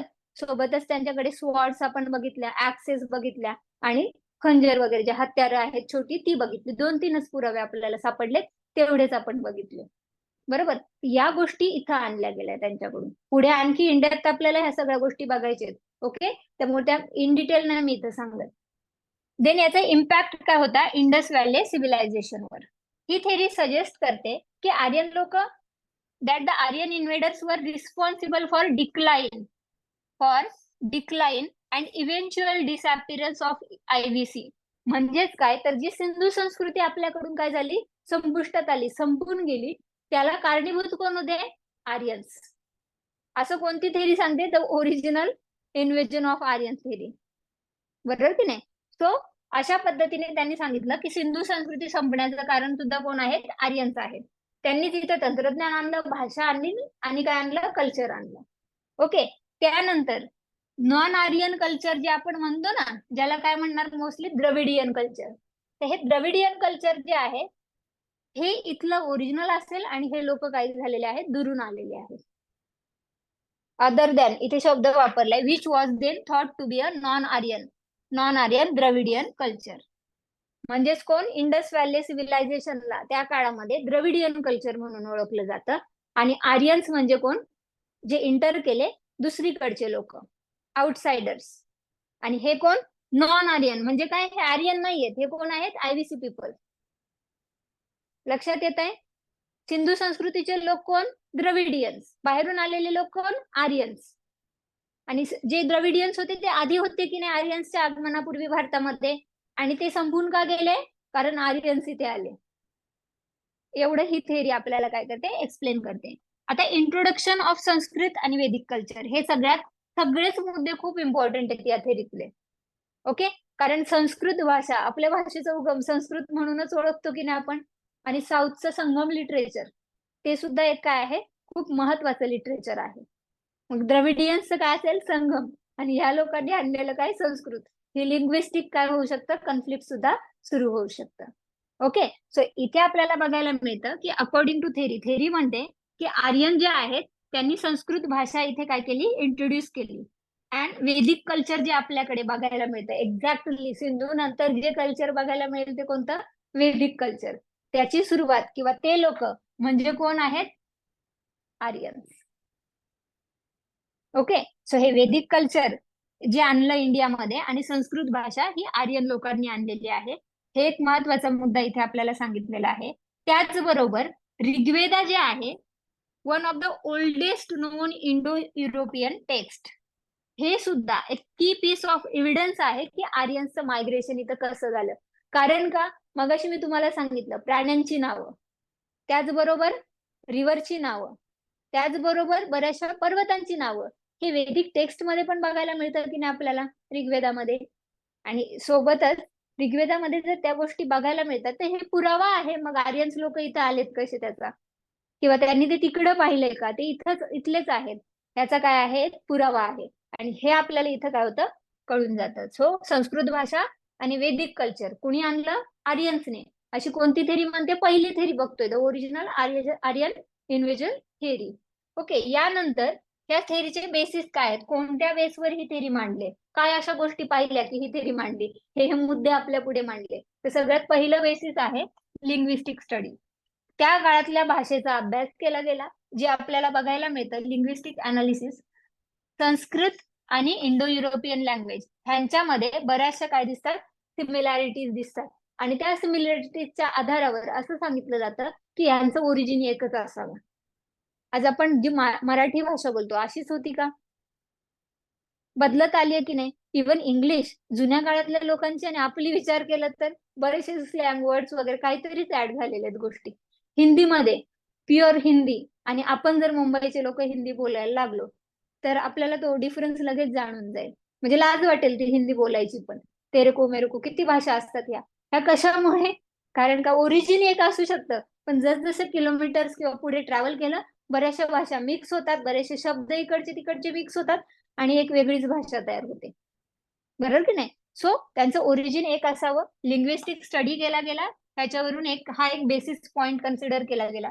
दुसरं टेक्स्च्युअल अनालिसिस केलं गेलं, ज्याच्यामध्ये जे इंटरप्रिटेशन आहे वेदिक टेक्स्टचं ते मांडण्यात आलं आणि त्यांनी सपोर्ट केलं एक्सटर्नल ओरिजिनचे आहेत आर्यन्स लोक या मुद्द्याला, की हे लोक बाहेरूनच आलेत, कारण आम्ही काय केलं, अनालिसिस केले आणि आम्ही अर्थ लावला. हे लोक इंडियन, ओरिजिनल इंडियन नाही आहेत, हे लोक बाहेरून आलेले आउटसाइडर्स आहेत. ओके, त्यानंतर रेशियल थेरीज आहेत. रेस म्हणजे काय आपण म्हणू शकतो, मूळ वंश जो असतो त्याला आपण काय म्हणू, रेस म्हणू शकतो, बरोबर की नाही. तो याच्यामध्ये अशा थेरीज पण मांडल्या गेल्या, ज्याच्यात द आर्यन इन्व्हेजन थेरी आहे, जी entangle with ideas of racial superiority which later scholars heavily criticise, की हे लोक काय करू लागले की आमचा वंशज जो आहे किंवा आम्ही जे वंश आहोत हेच काय आहेत, superior, and all others are inferior, म्हणजे आम्ही भारी आणि तुम्ही काहीच नाही आपल्या भाषेमध्ये, बरोबर की नाही. अशा पद्धतीच्या मुद्द्यांना बऱ्याचशा लोकांनी नंतर काय केलं, क्रिटिसाइज सुद्धा केलं, कारण हे कुठेतरी आपल्याला चुकीचं दिसतंय. हे बेसिस पॉइंट होते ह्या थेरीचे. यानंतर या थेरीमध्ये क्रिटिसिझम सुद्धा केला गेला आणि काही रिव्हिजनचे मुद्दे आपल्याला बघायला मिळतात, की तुम्ही जर मांडताय थेरी तर इथे आर्किओलॉजिकल एव्हिडन्स कुठे आहेत, तुम्ही टेक्स्टचा बेस देता, आर्किओलॉजिकल एव्हिडन्स आहेत का, आपल्याला मिळालेत का, नाही. आपल्याकडे पण हत्यारं तयार होत होती, आपल्याकडे पण खेत्री माईन मधून काय केलं जायचं, कॉपर घेतलं जायचं. मग अशा कोणत्या गोष्टींच्या बेसवर तुम्ही म्हणताय आर्किओलॉजिकल जर एव्हिडन्सेसच नाहीयेत, तर तुम्ही ह्या थेरीला सपोर्ट कसा करताय, बरोबर की नाही. सो हे लार्ज स्केल इन्व्हेजन जे तुम्ही म्हणताय जर झालेलं आहे, जर आउटसाइड इंडियामध्ये येत आहेत आउटसाइडर्स, इथे जर आयव्हीसी कल्चर म्हणजे कोण, समजा आयव्हीसी इंडस व्हॅली सिव्हिलायझेशन आहे, सिंधू संस्कृती आहे, आणि इकडून बाहेरून आलेले हे कोण आहेत, आर्यन्स आहेत. हे कोण, नॉन आर्यन, आयव्हीसी वाले नॉन आर्यन, ज्यांना आपण द्रविडियन म्हणून ओळखतो. मग ह्या लोकांच्यात कॉन्फ्लिक्ट का नाही झालं, बॅटलफील्ड बघायला मिळायला पाहिजे, कुठेतरी युद्ध झाल्याचा पुरावा पाहिजे काहीतरी, कारण ते लोक सहजासहजी थोडं ना ऍक्सेप्ट करणार. आता पण आपल्याकडे जर इवन आता तर स्टेट टू स्टेट जरी मायग्रेट झाले तरी लोकांच्यात किती उठावात्मक एक हे दिसतं, वागणूक दिसते आउटसाइडर म्हणून, किंवा त्यांना प्रतिकार केला होतो की नाही हे नको यायला, बरोबर की नाही, मायग्रेशन नको व्हायला. रखाईन स्टेटमध्ये बांगलादेशीचा जो मुद्दा झाला होता, इश्यू होता, त्यावेळेस आपण ऍक्सेप्ट केलं का, नाही केलं. मग त्या काळात सुद्धा काही प्रतिकार झालाच असेल ना, जर बाहेरचे लोक तिथे येत आहेत तर. मग तुमच्याकडे बॅटलफील्ड म्हणजे युद्ध जे मैदान असेल त्याचा काही पुरावा पाहिजे. त्याचबरोबर मास ग्रेव्स आणि सिग्निफिकंट कल्चरल डिस्रप्शन म्हणजे काय, काही गोष्टी ज्या खराब केलेल्या आहेत मोठ्या प्रमाणात, नाही का, जसं औरंगजेबाने मंदिरांची काय केली, नासधूस सुरू केलेली, हिंदू संस्कृतीला त्यांनी काय केलेलं, थोडस नष्ट करायचा प्रयत्न, जजिया लावणं, लोकांच्या मध्ये एक डिस्क्रिमिनेशन मोठ्या प्रमाणात झालं, तर ते पुरावे भेटले आणि आपण त्यांना कन्फर्मिटी म्हणू शकतो की नाही. इथे काय गोष्टी आहेत का मग या, आणि जर या गोष्टी नाही आहेत तर तुम्ही कोणत्या अर्थाने म्हणताय हे लोक मायग्रेट होऊन आलेत किंवा काय, नेमकं त्यांच्याबद्दल तुम्ही गृहीतक कशी लावू शकता. ओके, सो आपल्याला कोणतेही काय मिळत नाही, आर्किओलॉजिकल एव्हिडन्सेस मिळत नाहीयेत. याच्यानंतर रिइंटरप्रिटेशन ऑफ वेदिक टेक्स्ट, आधीच्या काळातल्या लोकांनी एक वेगळा अर्थ लावला, नंतरच्या काळातल्या स्कॉलर्सनी वेगळा अर्थ लावला, आणि ज्यांनी इंटरप्रिटेशन दिलं की ऋग्वेदा आणि अदर वेदिक टेक्स्ट जे आहेत, तुम्ही जसं पोर्ट्रे केलेलं आहे की आर्यन्स अशी अशी बाबा लोक आहेत आणि हे असा असा प्रवास करून इथे आलेत, सप्तसिंधू, मग ती काबुल रिव्हर, कुंभा असेल, सरस्वतीचा उल्लेख असेल, पंजाब, अफगाणिस्तान, इराण यांचा उल्लेख असेल, कसाईट इन्स्क्रिप्शन, तुम्ही मित्तानी इन्स्क्रिप्शन सांगताय, तुम्ही आणखी ऋग्वेदाबरोबरच कोणतं कल्चर होतं, अवेस्ता, नाही कोणतं नाव होतं ते विसरले मी, दोन महत्वाचे होते, अवेस्ताच ना,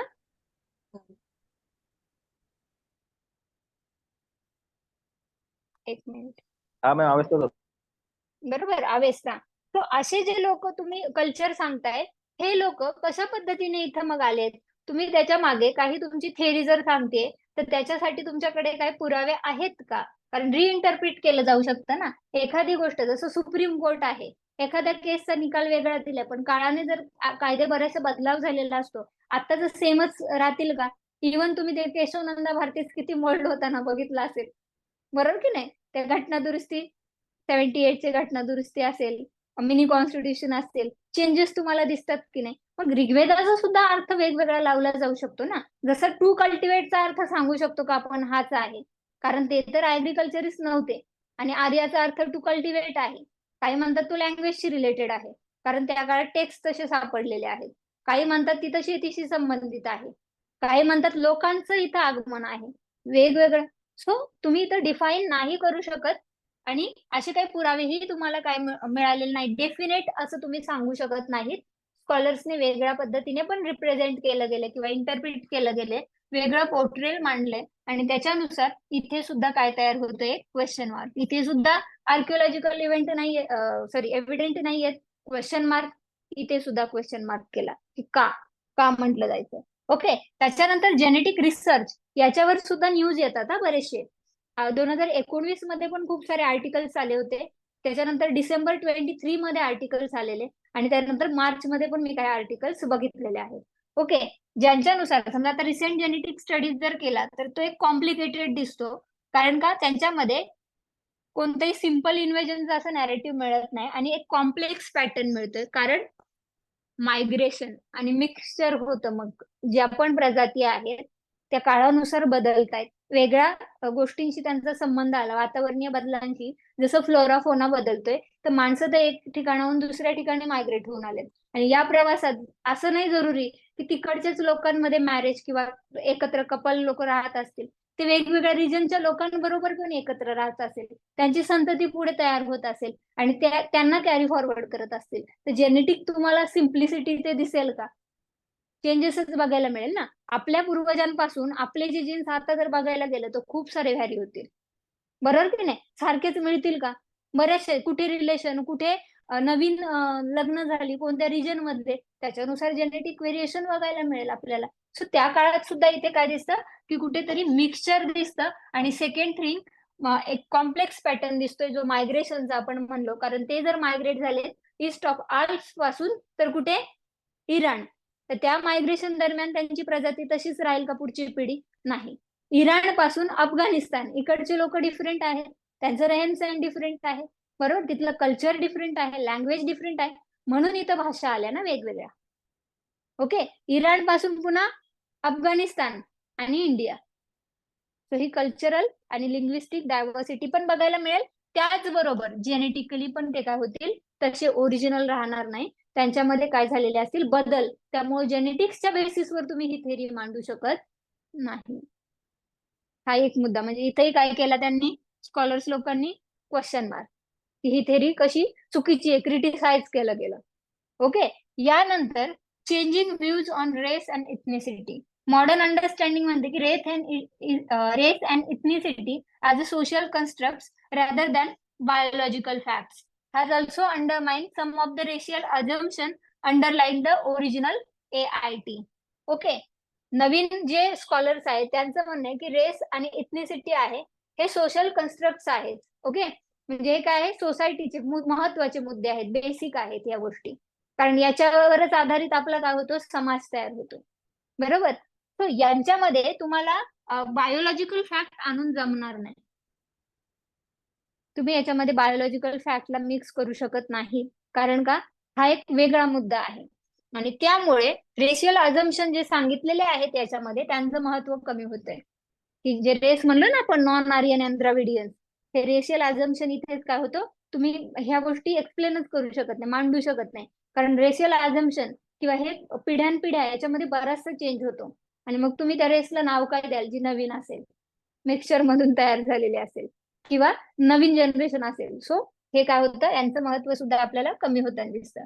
त्यानंतर याच्यामध्ये कन्क्लुजन सांगायचं झालं या थेरीचं, तर ही AIT म्हणजेच ओरिजिनल आर्यन इन्व्हेजन थेरी जी आहे ती इन्फ्लुएन्शियल जरी असली, त्याच्यामध्ये मुद्दे खूप चांगले मांडले गेलेत, बरोबर की नाही? त्याचे प्रपोजिशन छान होते की नाही? जे रेशियल ऍझम्पशन म्हणजे काय? रेशियल ऍझम्पशनचा अर्थ होतो की वांशिक दृष्ट्या काय गृहीतक मांडली गेलेत. ओके. हा, ओके ओके. ओके. सो अशा पद्धतीने इथे तुम्ही जर म्हणताय की ही इन्फ्लुएन्शियल जरी असली in the study of Indian history has been largely revised or discarded in favour of more nuanced theories like Aryan migration theory or the indigenous Aryan theory.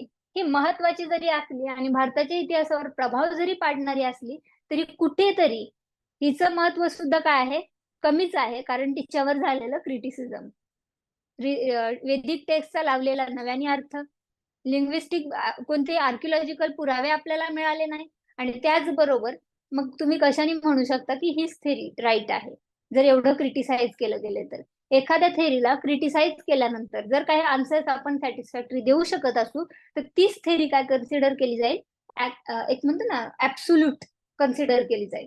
नाहीतर ह्या काय होणार, फ्लक्च्युएट, नवीन पुरावे मिळाले पुन्हा थेरीवर काय सुरू होणार, debate. Okay. The development of this theory and its subsequent revision reflect the evolving nature of historical and archaeological scholarship.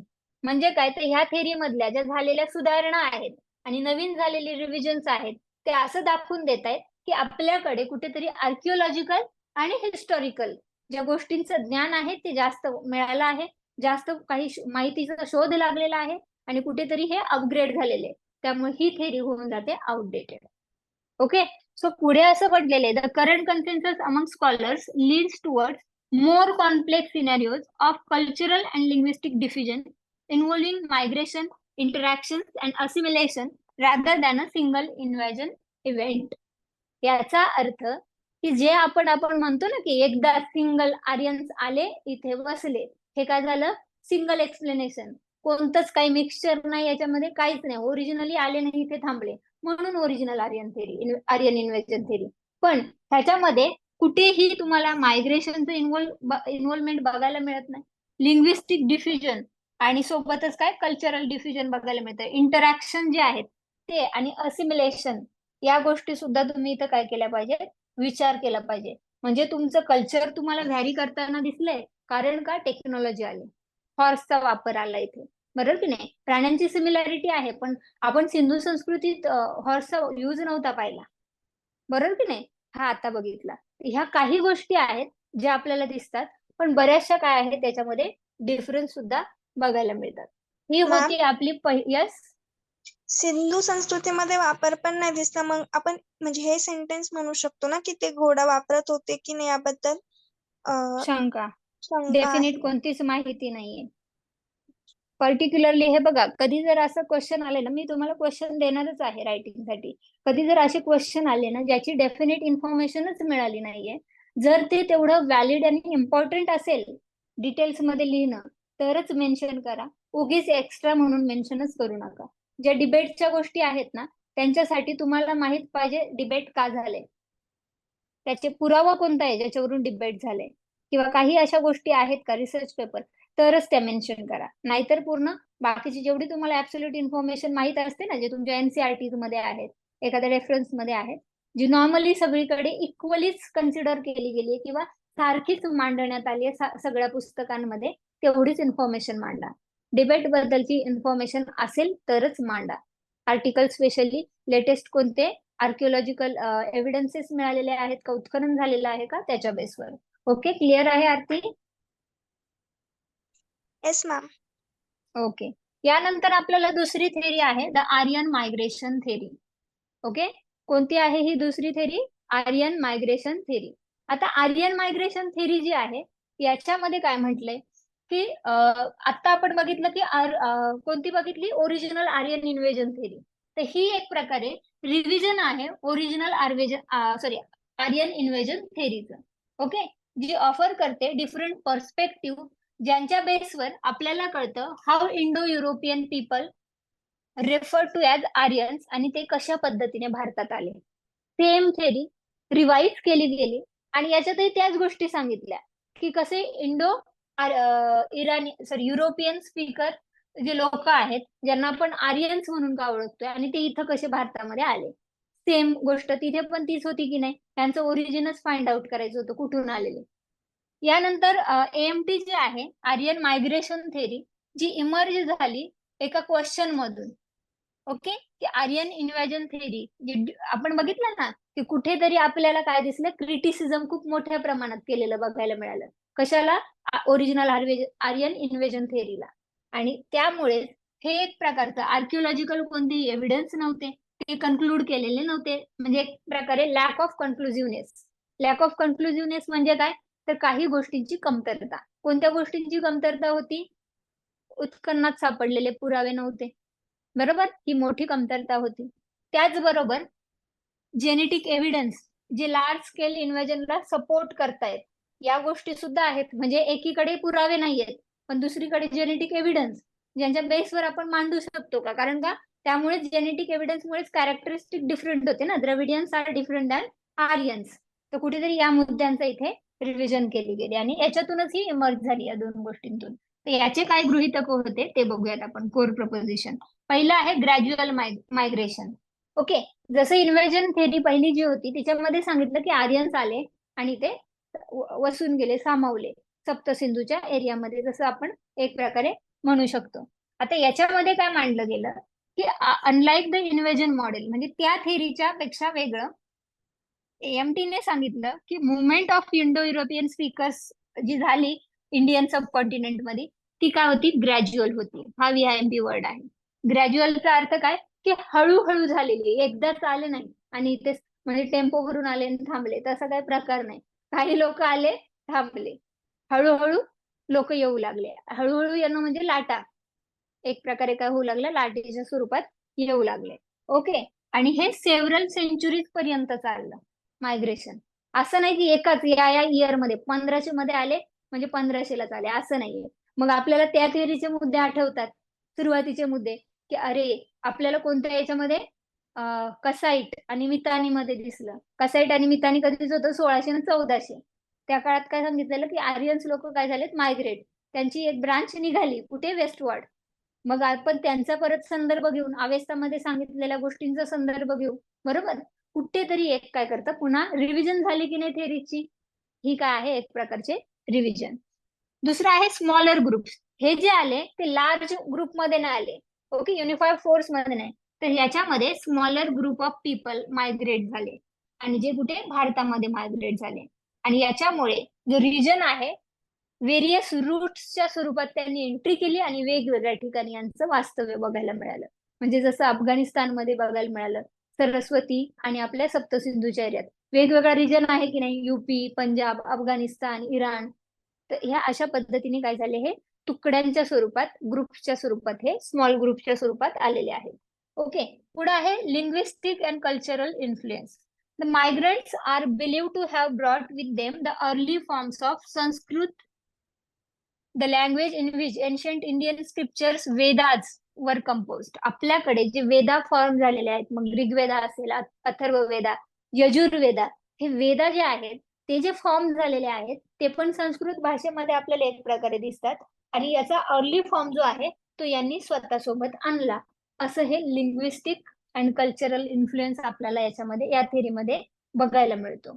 Okay, second thing याच्यामध्ये आहे की यांचं जे अरायवल आहे significantly influence the local culture, language and social structure.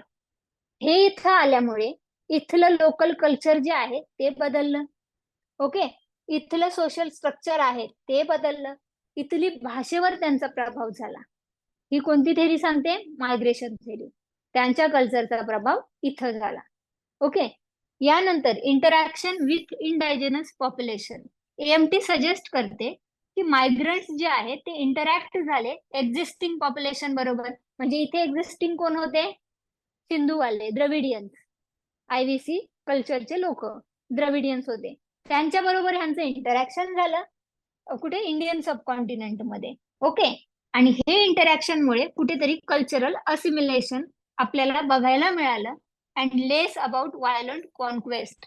याच्यामध्ये कुठेही कुठल्याही प्रकारात असं युद्ध वगैरेच्या गोष्टी, एक म्हणतो ना का कॉन्क्वेस्टला आपण काय म्हणणार, एखाद्यावर केलेला हल्ला, बरोबर की नाही, ते आपल्याला इथं बघायला मिळत नाहीये.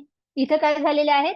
ते कल्चरल असिमिलेशन, म्हणजे एकमेकांमध्ये मिक्स झाले दोन कल्चर, असं ह्या थेअरी प्रमाणे मांडलेलं आहे. Interaction with indigenous population. Indigenous म्हणजे इथले लोक जे लोकल्स आहेत. आणि लोकल्स त्यावेळेस कोण होते? IVC people, Indus valley civilization म्हणजे सिंधू संस्कृतीचे लोक. ओके, इतकं क्लिअर आहे थेरीचा हा पॉइंट. त्याच्यानंतर आहे no clear evidence of conquest. Same इथे सांगितलंय less about violent conquest, same तोच मुद्दा कॅरी केलाय. असा कोणताही आपल्याला एव्हिडन्स सापडलेला नाहीये. कारण कोणतं बॅटलफील्ड सापडलंय का? नाही सापडलं. त्यामुळे तुम्ही कसं सांगू शकता की ह्या लोकांनीच मारलं असावं, संपवलं असावं सिंधू संस्कृतीला? सो इथे हा क्वेश्चन रेज होतो. ओके, आर्किओलॉजिकल फाइंडिंग जे आहे त्याच्यामध्ये असा कोणताच एव्हिडन्स नाही सापडला ज्यांनी काय केलेलं आहे? कॉन्क्वेस्ट, हल्ला केलेला आहे. आणि याच्यामुळे जे एक म्हणतो ना मायग्रेशन थेरीला सपोर्ट केला जातो की ते काय झालेत? मायग्रेट झाले. त्यांनी काही विशिष्ट कारणाने युद्ध वगैरे करून इथं इस्टॅब्लिश झालेले लोक नाहीयेत. हे आले, एकमेकांबरोबर दोन्ही कल्चर मिक्स झाले, असिम्युलेट झाले, इथं राहू लागले. इथल्या कल्चरचा प्रभाव, लँग्वेजचा प्रभाव आपल्याला काय दिसला? त्यांच्या लँग्वेजचा प्रभाव, कल्चरचा प्रभाव आपल्या इंडियन सबकॉन्टिनेंट मधल्या IVC लोकांवर बघायला मिळाला. आणि म्हणून याच्यातून आपले जे टेक्स्ट आहेत ते संस्कृत मध्ये वगैरे आपल्याला बघायला मिळतात. ओके, यानंतर सपोर्टिंग एव्हिडन्स कोणते आहेत ते बघा. लिंग्विस्टिक स्टडीज सांगतात लिंग्विस्टिक एव्हिडन्स जे आहेत ते खूप सारे सिमिलॅरिटीज दाखवतात. जसं सेम मुद्दा पहिल्या थेरीत पण होते. हे बघा, थेरीज मध्ये पॉइंट हे रिपीटेडच होणार आहेत. कारण काही मुद्दे काय असणार आहेत जिथं स्कॉलर्स एकमेकांबरोबर सहमत असणार आणि काही मुद्दे जिथे क्रिटिसाइज केले जाणार. तर या थेरी मधले हे जे संस्कृतचा मुद्दा आहे जो आपण ऑलरेडी आधी पण पाहिलेला आहे, जी काय आहे अदर इंडो युरोपियन लँग्वेजच्या ओरिजिन प्रमाणेच ही ओरिजिन झालेली आहे. आणि ही लँग्वेज जी आहे मोर कन्सिस्टंट विथ मायग्रेशन पॅटर्न, ही कशा पद्धतीने स्प्रेड झाले? जसं मायग्रेशन ते करत आले त्या पद्धतीने तिथे तिथे ही भाषा स्प्रेड होत गेली आणि तिच्यात बदल होत जाणार. ओके, त्यानंतर जेनेटिक रिसर्च, सेम मगाचा मुद्दा आहे. जेनेटिक रिसर्च काय आहे? कॉम्प्लेक्स बनलेला आहे का ते सांगायची गरज नाही. मायग्रेशन मिक्स करत गेलं वेगवेगळ्या पॉप्युलेशनला आणि त्यामुळे जेनेटिक इन्फ्लक्स क्रिएट होत गेला आणि कुठेतरी हे जीन्स जे आहेत सेंट्रल आशिया मधले ते पण आपल्याला इथे एक प्रकारे म्हणू शकतो ना, इथेही त्या लोकांमध्ये मिक्स झाले. आणि म्हणून आपल्याकडचे द्रविडियन्स जे होते त्यांच्यापेक्षा आपला नदन पार्ट काय दिसतो? वेगळा. लोकांच्या कलर मध्ये वगैरे त्यांच्या पूर्ण बॉडी स्ट्रक्चर मध्ये आपल्याला काय दिसतो? बदलाव बघायला मिळतो. ओके, आर्किओलॉजिकल फाइंडिंग्स काय काय आहेत बघा. The lack of widespread destruction layers at Indus valley civilisation sites align with the idea of gradual migration and cultural assimilation rather than violent invasion. Violent invasion झालं नाहीये कारण का? इथे कोणतं डिस्ट्रक्शनच बघायला नाही मिळालं. जे आपण इंडस व्हॅली सिव्हिलायझेशन वेगवेगळ्या ठिकाणी उत्खनन केलं, खूप साऱ्या साइट्स होत्या आणि त्या आपण बघितलेल्या पण आहेत. त्यांची इन डिटेल इन्फॉर्मेशन मी तुम्हाला दिलेली आहे. आणि कुठल्याही साइड मध्ये असं काही डिस्ट्रक्शन केलेलं दिसलंय का? इव्हन त्यांचे आकार, त्यांच्या पूर्ण आर्किओलॉजिकल एव्हिडन्स आपल्याला जे मिळाले ना, तर त्याच्यातून आपल्याला कळालं की आपलं आर्किटेक्चरल स्किल काय होतं. आज आपण ब्रिटिशांच्या आर्किटेक्चरल स्किलला नवाजतो, पण त्या काळात एवढं प्लॅन आर्किटेक्चर असू शकतं भारतामध्ये सुद्धा. याच्याने आपण आश्चर्यचकित झालो होतो की नाही? किती जबरदस्त असं हे होतं, आर्किटेक्चरल स्किल होतं ते. नगर रचना ज्याला आपण म्हणू, त्याचं महत्वाचं वैशिष्ट्य होतं ते सिंधू संस्कृतीचं. आणि कुठेतरी त्याच्या जर ते महत्वाचं वैशिष्ट्य होतं तर यांनी ते खराब करून टाकलं असतं, कोलॅप्स केलं असतं. पण त्या गोष्टी तर मिळाल्या नाही आपल्याला उत्खननात. तर इथे आपण म्हणू शकत नाही की व्हायलेंट इन्व्हेजन, ते काय झाले? मायग्रेटच झालेले आहेत. या थेरीचे परिणाम, इम्प्लिकेशन काय म्हणतात ते बघूयात. कल्चरल सिंथेसिस मोर कॉम्प्लेक्स आहे ही theory.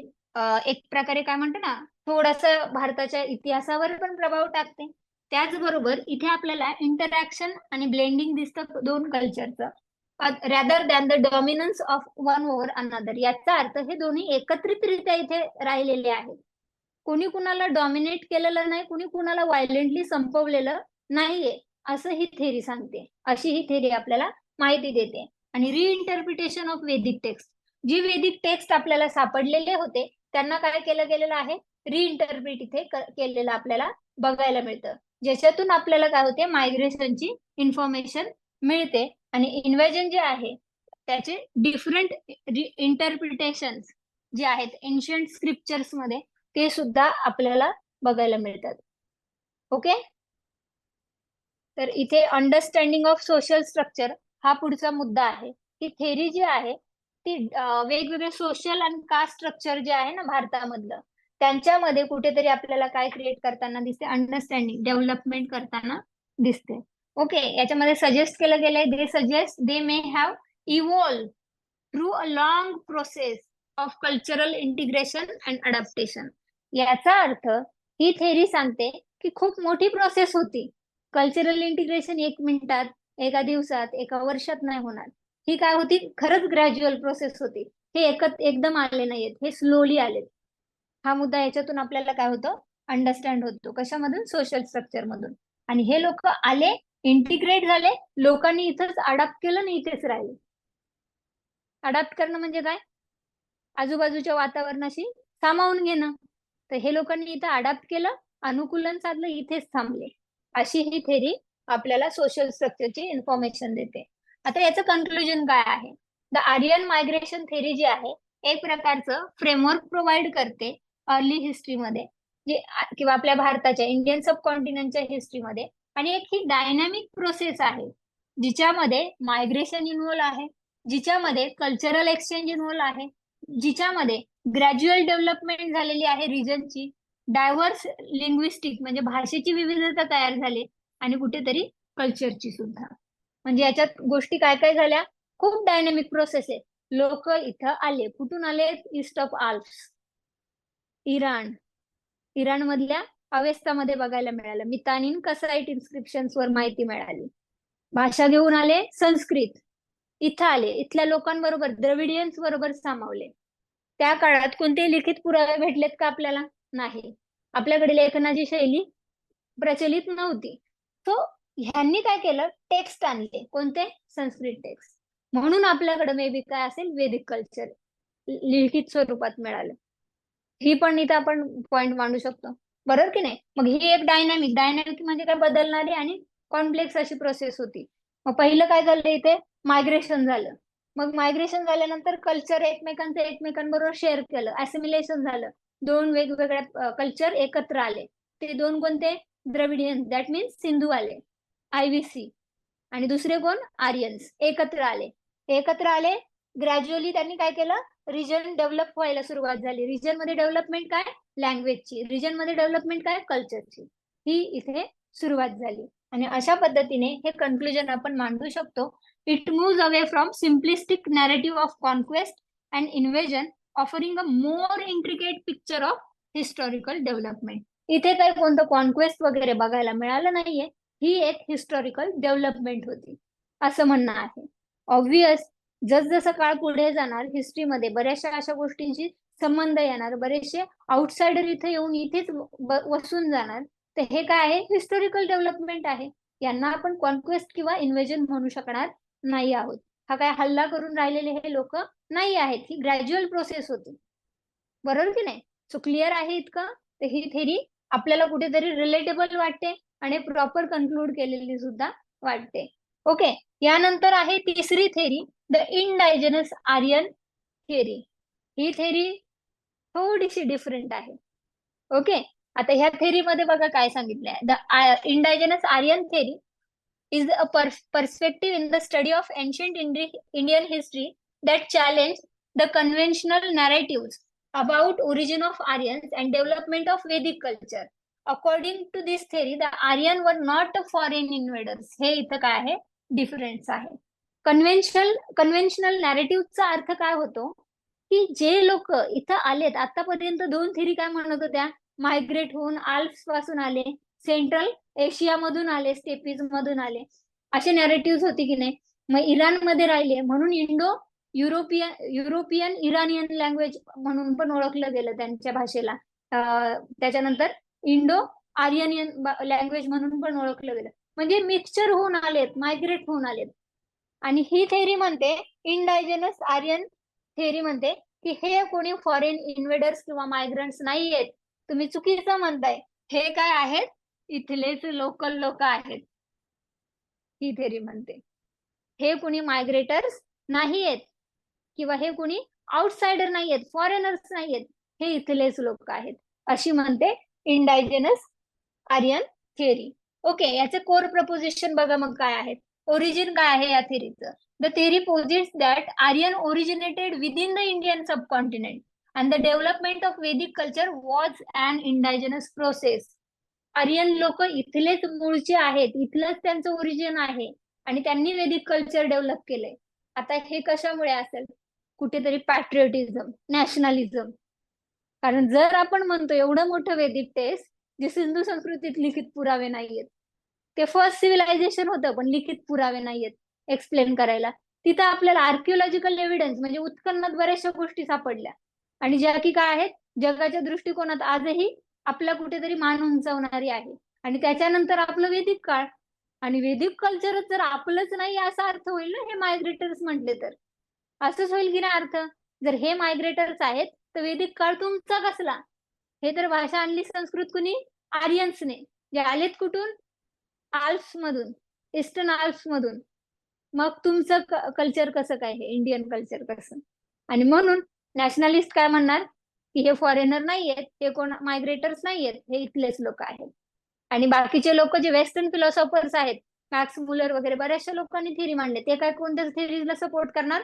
Original Aryan invasion theory, Aryan migration theory, त्या गोष्टींना सपोर्ट करणार. कारण याच्या पाठी पुढे राजकारण पण आहे. बरोबर, ते मी तुम्हाला एक्सप्लेन करेन. आता कुठेतरी वेदिक कल्चर, दुसरा मुद्दा आहे कोर प्रोपोजिशन मधला, Vedic culture. It suggest that Vedic text including the Rigveda were composed by people indigenous to the region. म्हणजे काय, तर वेदिक टेक्स्ट जो ऋग्वेदा म्हणून आपण ओळखतो तो आपल्या तिथल्या लोकल लोकांनी लिहिलेला आहे. ओके, इंडायजिनस जे पीपल होते रिजनचे, त्या लोकांनी, इथल्या लोकल लोकांनी लिहिलेलं आहे. And the culture, religious practices and social systems described in this text are seen as development within the local context. आणि हे जे कल्चर आहे ऋग्वेदामध्ये मेन्शन केलेलं, ही काय आहे? आपल्या लोकल लोकांची डेव्हलपमेंट, विकास आहे. हा काही आपल्याला कोणी दिलेलं नाहीये हे कल्चर किंवा ही भाषा किंवा ह्या गोष्टी. हे टेक्स्ट आपल्याच लोकांनी, आपल्या मातीतल्या लोकांनी तयार केलंय, असं ही थेरी म्हणते. ओके, यानंतर लिंग्विस्टिक कंटिन्युटी.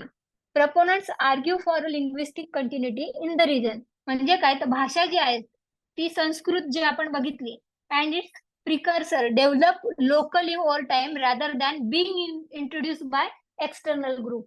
हे काय कोणत्या बाहेरच्या लोकांनी भाषा इथं आणली नाही, आपल्या लोकल लोकच इव्हॉल्व्ह झाले, डेव्हलप झाले आणि भाषेचं एक नवीन व्हर्जन मिळालं आपल्याला. असं आपलं कोण म्हणतं? इंडायजिनस आर्यन थेरी. ओके, तर ही लिंग्विस्टिक कंटिन्युटी आहे. भाषा काळानुसार बदलत गेले, प्रभाव पडतोय काळाचा आणि म्हणून ती नवीन भाषा आपल्याला कळाली. कारण आपण तर IVC मध्ये लिहित नव्हतो, भाषा नव्हती. मग इथं भाषा आली कारण का? लोकांनी इव्हॉल्व्ह केलं स्वतःला. लोकांनी काय केलं? शोध लावला. कुणी? लोकल लोकांनी. आणि हे त्यांचं काय आहे? डेव्हलपमेंट आहे. त्यांच्या कल्चरची, त्यांची स्वतःची ही काय आहे? डेव्हलपमेंट आहे, असं ह्या थेरीने सांगितलं. आता कोणते आर्ग्युमेंट सपोर्ट करतात या थेरीला तेही आपण पाहूयात. या थेरीमध्ये आर्किओलॉजिकल एव्हिडन्सेसची आपल्याला काय दिसते? कमतरता दिसते, जे मायग्रेशन आणि इन्व्हेजनला काय करेन? सपोर्ट करेन. जर मायग्रेशन किंवा इन्व्हेजन झाले तर इथं पण मग बॅटलफील्ड पाहिजेत. बॅटलफील्ड नाहीयेत, लोक ऍक्सेप्ट कसे करतील आणि ऍसिमिलेट कसे होतील, म्हणजे मिक्स कसे होतील दुसऱ्या कम्युनिटी बरोबर. म्हणून इथं काय आहे? पहिला मुद्दा आहे lack of archaeological evidence. Okay, the absence of clear archaeological evidence of an invasion or large-scale migration is cited in support of the theory. Proponents argue that continuity seen in archaeological records suggests an indigenous development of Vedic culture. उदाहरणार्थ bronze culture तर आपल्याकडे होतं. जे कट्यार वगैरे बघितली ती कोणती होती? ब्रॉन्झ पासून बनलेली. आपण जे हे बघितलं, कुऱ्हाड वगैरे बघितले, ऍक्सेस बघितले, जे काय होतं? सॉकेटेड ऍक्सेस ऑलरेडी होत्या. हाडांचा वापर होता, वूडचा वापर होता, तो कुठेतरी मेटलचा. राजस्थानच्या खेत्री माईन मधलंच आपण ब्रॉन्झ आधी पण बघितलंय. सो इथे नवीन आर्किओलॉजिकल इव्हेंट्स दुसरे नाही आहेत, हेच आहेत. ते ह्यांच्या बेसिसवर तर ह्या गोष्टी इथल्याच झाल्या ना. ह्या कुठून बाहेरून आल्यात का गोष्टी? नाही आल्या. स्वॉर्ड वगैरे तर हळूहळू रूपांतर झालं असेल हत्यारांचं, कारण ओबडधोबड हत्यारं होती, तर कुठेतरी अणकुचीदार हत्यारं पक्षालाही मारतील अशी तयार झाली होती की नाही? पाहिलेली की नाही आपण सिंधू संस्कृतीमध्ये? मग तुम्ही कोणतं आर्किओलॉजिकल एव्हिडन्स सांगताय? मग ते दाखवा. हे आमच्या ओरिजिनल इथलंच आहे, राजस्थानच आहे आमच्याकडे कॉपर. बरोबर की नाही? हत्यारं आम्ही ऑलरेडी अशी वापरलेली आहेत. सिंधू संस्कृतीत पुरावे भेटलेत. कोणते नवीन गोष्टी आहेत असं यांचं म्हणणं आलं. ह्या आर्ग्युमेंट सपोर्ट करतायत या थेरीला. दुसरं आहे जेनेटिक स्टडीज. जेनेटिक स्टडी मध्ये सांगितलं गेलं की continuity in the population of Indian subcontinent with limited external genetic influence during the period in question. म्हणजे आपल्या भारतातल्या लोकांच्या जेनेटिक्स मध्ये कुठेतरी आपल्याला बघायला मिळतं की एक्सटर्नल जेनेटिक इन्फ्लुएन्स म्हणजे बाहेरच्या लोकांचं मिश्रण हे फार कमी आहे. हे नाही म्हणू शकत तुम्ही की जेनेटिक काय झालेलं आहे, बॉर्डर जवळपास, आणि तिथल्या लोकांशी संबंध तर येणार. म्हणजे समजा इराण आहे, अफगाणिस्तान आहे आणि इंडिया आहे, तर इराणच्या लोकांचा अफगाणिस्तान बरोबर संबंध येणार, अफगाणिस्तानच्या लोकांचा इकडे आपल्या वेस्टर्न पार्टकडे संबंध येणार. मग इथे काय खूप मोठा जेनेटिक चेंजेस झाले असं नाहीये. म्हणजे आपल्याकडचे लोक अगदीच खूपच वेगळे आहेत, ज्यांचे गोल्डन हेअर्स आहेत असं तर नाहीये ना आर्यन्स जे आले तर. मग तुम्ही कशा पद्धतीने म्हणताय की जेनेटिक स्टडीज पण सपोर्ट करतोय ह्या थेरीला, असं आपल्या नॅशनलिस्टचं म्हणणं होतं. ह्या थेरीच्या ज्या लोकांनी ही थेरीला सपोर्ट केला त्या लोकांचं म्हणणं होतं. हे मुद्दे त्यांनी बाहेर आणले. त्यानंतर reinterpretation of Vedic text. Vedic text जे आहेत ते काळानुसार तर आपण रिइंटरप्रिट करतोय, परत परत आपण इंटरप्रिटेशन लावतोय, परत परत अर्थ उलगडा लावतोय, बरोबर की नाही? तर सपोर्टर्स म्हणतात की reinterpret Vedic text to argue that they describe an indigenous culture. म्हणजे काय, ते लोकल कल्चरला डिस्क्राईब करतायत, इथल्या कम्युनिटीजला डिस्क्राईब करतायत. आणि जॉग्रफी जी आहे कन्सिस्टंट आहे इंडियन सबकॉन्टिनेंट बरोबर. जे तुम्ही नावं सांगतायत मॅपल, पाईन, इथे पण आहेत. सूचीपर्णी वनस्पती बघायला मिळतात की नाही काश्मीरमध्ये, पानांवरून बर्फ गळावा म्हणून अशा पानांची झाडं बघायला मिळतात की नाही. मॅपल पण बघायला मिळतं. मग नावं तर इथलीच आहेत, तुम्ही त्याच्या बेसवर कसं म्हणाल की ते तिकडं होतं आणि ते इथं नाहीये? हे तर अस्तित्वात आहे आजही. म्हणून ह्या थेरीला तिथंही काय केला गेला, सपोर्ट केला गेला. सोबतच काय इथं म्हटलं गेलंय, with the Indian subcontinent obvious आपल्याकडे ही गोट होती. डॉग हा पहिला पाळीव प्राणी होता, तर नवीन असं काही नाही. हा, हॉर्सचा असा काही पुरावा नव्हता, परंतु डॉग आणि गोट आपल्याला बघायला मिळत होती. आणि काळानुसार बऱ्याचशा प्राण्यांमध्ये काय होत होतं, मोडिफिकेशन हॅपन होत होतं, चेंजेस दिसत होते आपल्याला. म्हणून नवीन प्रजाती पण शोध लागत होता की नाही. जसं तुम्ही जॉग्रफीमध्ये पण बघितलं असेल, नवीन प्रजातींची निर्मिती, डायव्हर्सिटी कशी घडून येते, आपण ईव्हीएस मध्ये पण पाहिले. सो हा थोडासा चेंजेस तर असणार आहे प्रजातींमध्ये, आणि तो इथं पाहायला मिळाला. दुसरं आहे सिव्हिलायझेशन कंटिन्युटी. थेरी म्हणते की continuity of civilization in the Indus valley and later Vedic and post Vedic culture as evidence of indigenous Aryan presence. म्हणजे काय, तर तुम्ही सिंधू संस्कृती जिथं तुम्हाला वाटते पूर्णपणे नष्ट झाली किंवा सिंधू संस्कृती आहे, त्याच्यानंतर लगेच जर एखादं कोणतं तरी नवीन कल्चर येतंय, ज्याला आपण वेदिक कल्चर म्हणतोय, वेदिक काळ म्हणतोय, तर इथं कंटिन्युटी आहे. इथे गॅप कुठे, गॅप आहे का? नाही. कारण तुम्ही काय, मायग्रेशन आणि ओरिजिनल थेरी काय म्हणाली की लोक इथे येऊन मायग्रेट झालेत ना, असिमिलेट झालेत, एकत्र झालेत. याचा अर्थ इथली संस्कृती संपली आहे का? एकत्र कुणाबरोबर होतील? इंडस व्हॅली सिव्हिलायझेशनच्या लोकांबरोबरच होतील ना. मग इथले लोक संपले का? नाही संपलेत. मग नाही संपले तर इथं कंटिन्युटी आहे. आणि इथे जर तुम्हाला कुठेतरी कंटिन्युटी दिसते, तर कंटिन्युटी मध्ये मग हे लोक तर इंडायजेनस झाले, म्हणजे इथलेच झाले. त्यांच्यामध्ये थोडेफार जेनेटिक चेंजेस झाले. कारण का, आपला उत्तर आणि दक्षिण गोलार्ध जे आहेत, याच्यात येणारा पूर्ण देश आहेत, बदलाव दिसतो की नाही. आणि आपला सुद्धा भारताचं जर 2 डिव्हिजन केलं तर आपल्याकडे अजूनही फरक दिसतो की नाही. आता काश्मीरचे लोक हे राजस्थानच्या लोकांप्रमाणे नसणार ना, सेम टू सेम खाणं राहणं, साऊथच्या लोकांसारखे तर नसणार ना. तिथल्या वातावरणानुसार त्यांच्यामध्ये काय दिसणार, बदल दिसणार आपल्याला. तर कुठेतरी ही थेरी काय करते, इथेही सिव्हिलायझेशनच्या कंटिन्युटीला सपोर्ट करते. मग बरेचसे लोक आता ज्या वेस्टर्न फिलॉसॉफर्सनी पहिल्या थेरीज मांडल्या, ते लोक आर्ग्यू करणार की नाही, क्रिटिसाइज करणार की नाही नवीन थेरीला.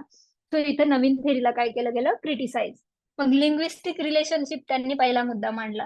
की क्रिटिक्स म्हणतात वेल इस्टॅब्लिश लिंग्विस्टिक रिलेशनशिप जी बघायला मिळाली आपल्याला संस्कृत आणि अदर इंडो युरोपियन लँग्वेजेस मध्ये, त्यांच्यामुळे आपल्याला क्लिअर होतं की यांचं ओरिजिन काय आहे, common origin outside the Indian subcontinent.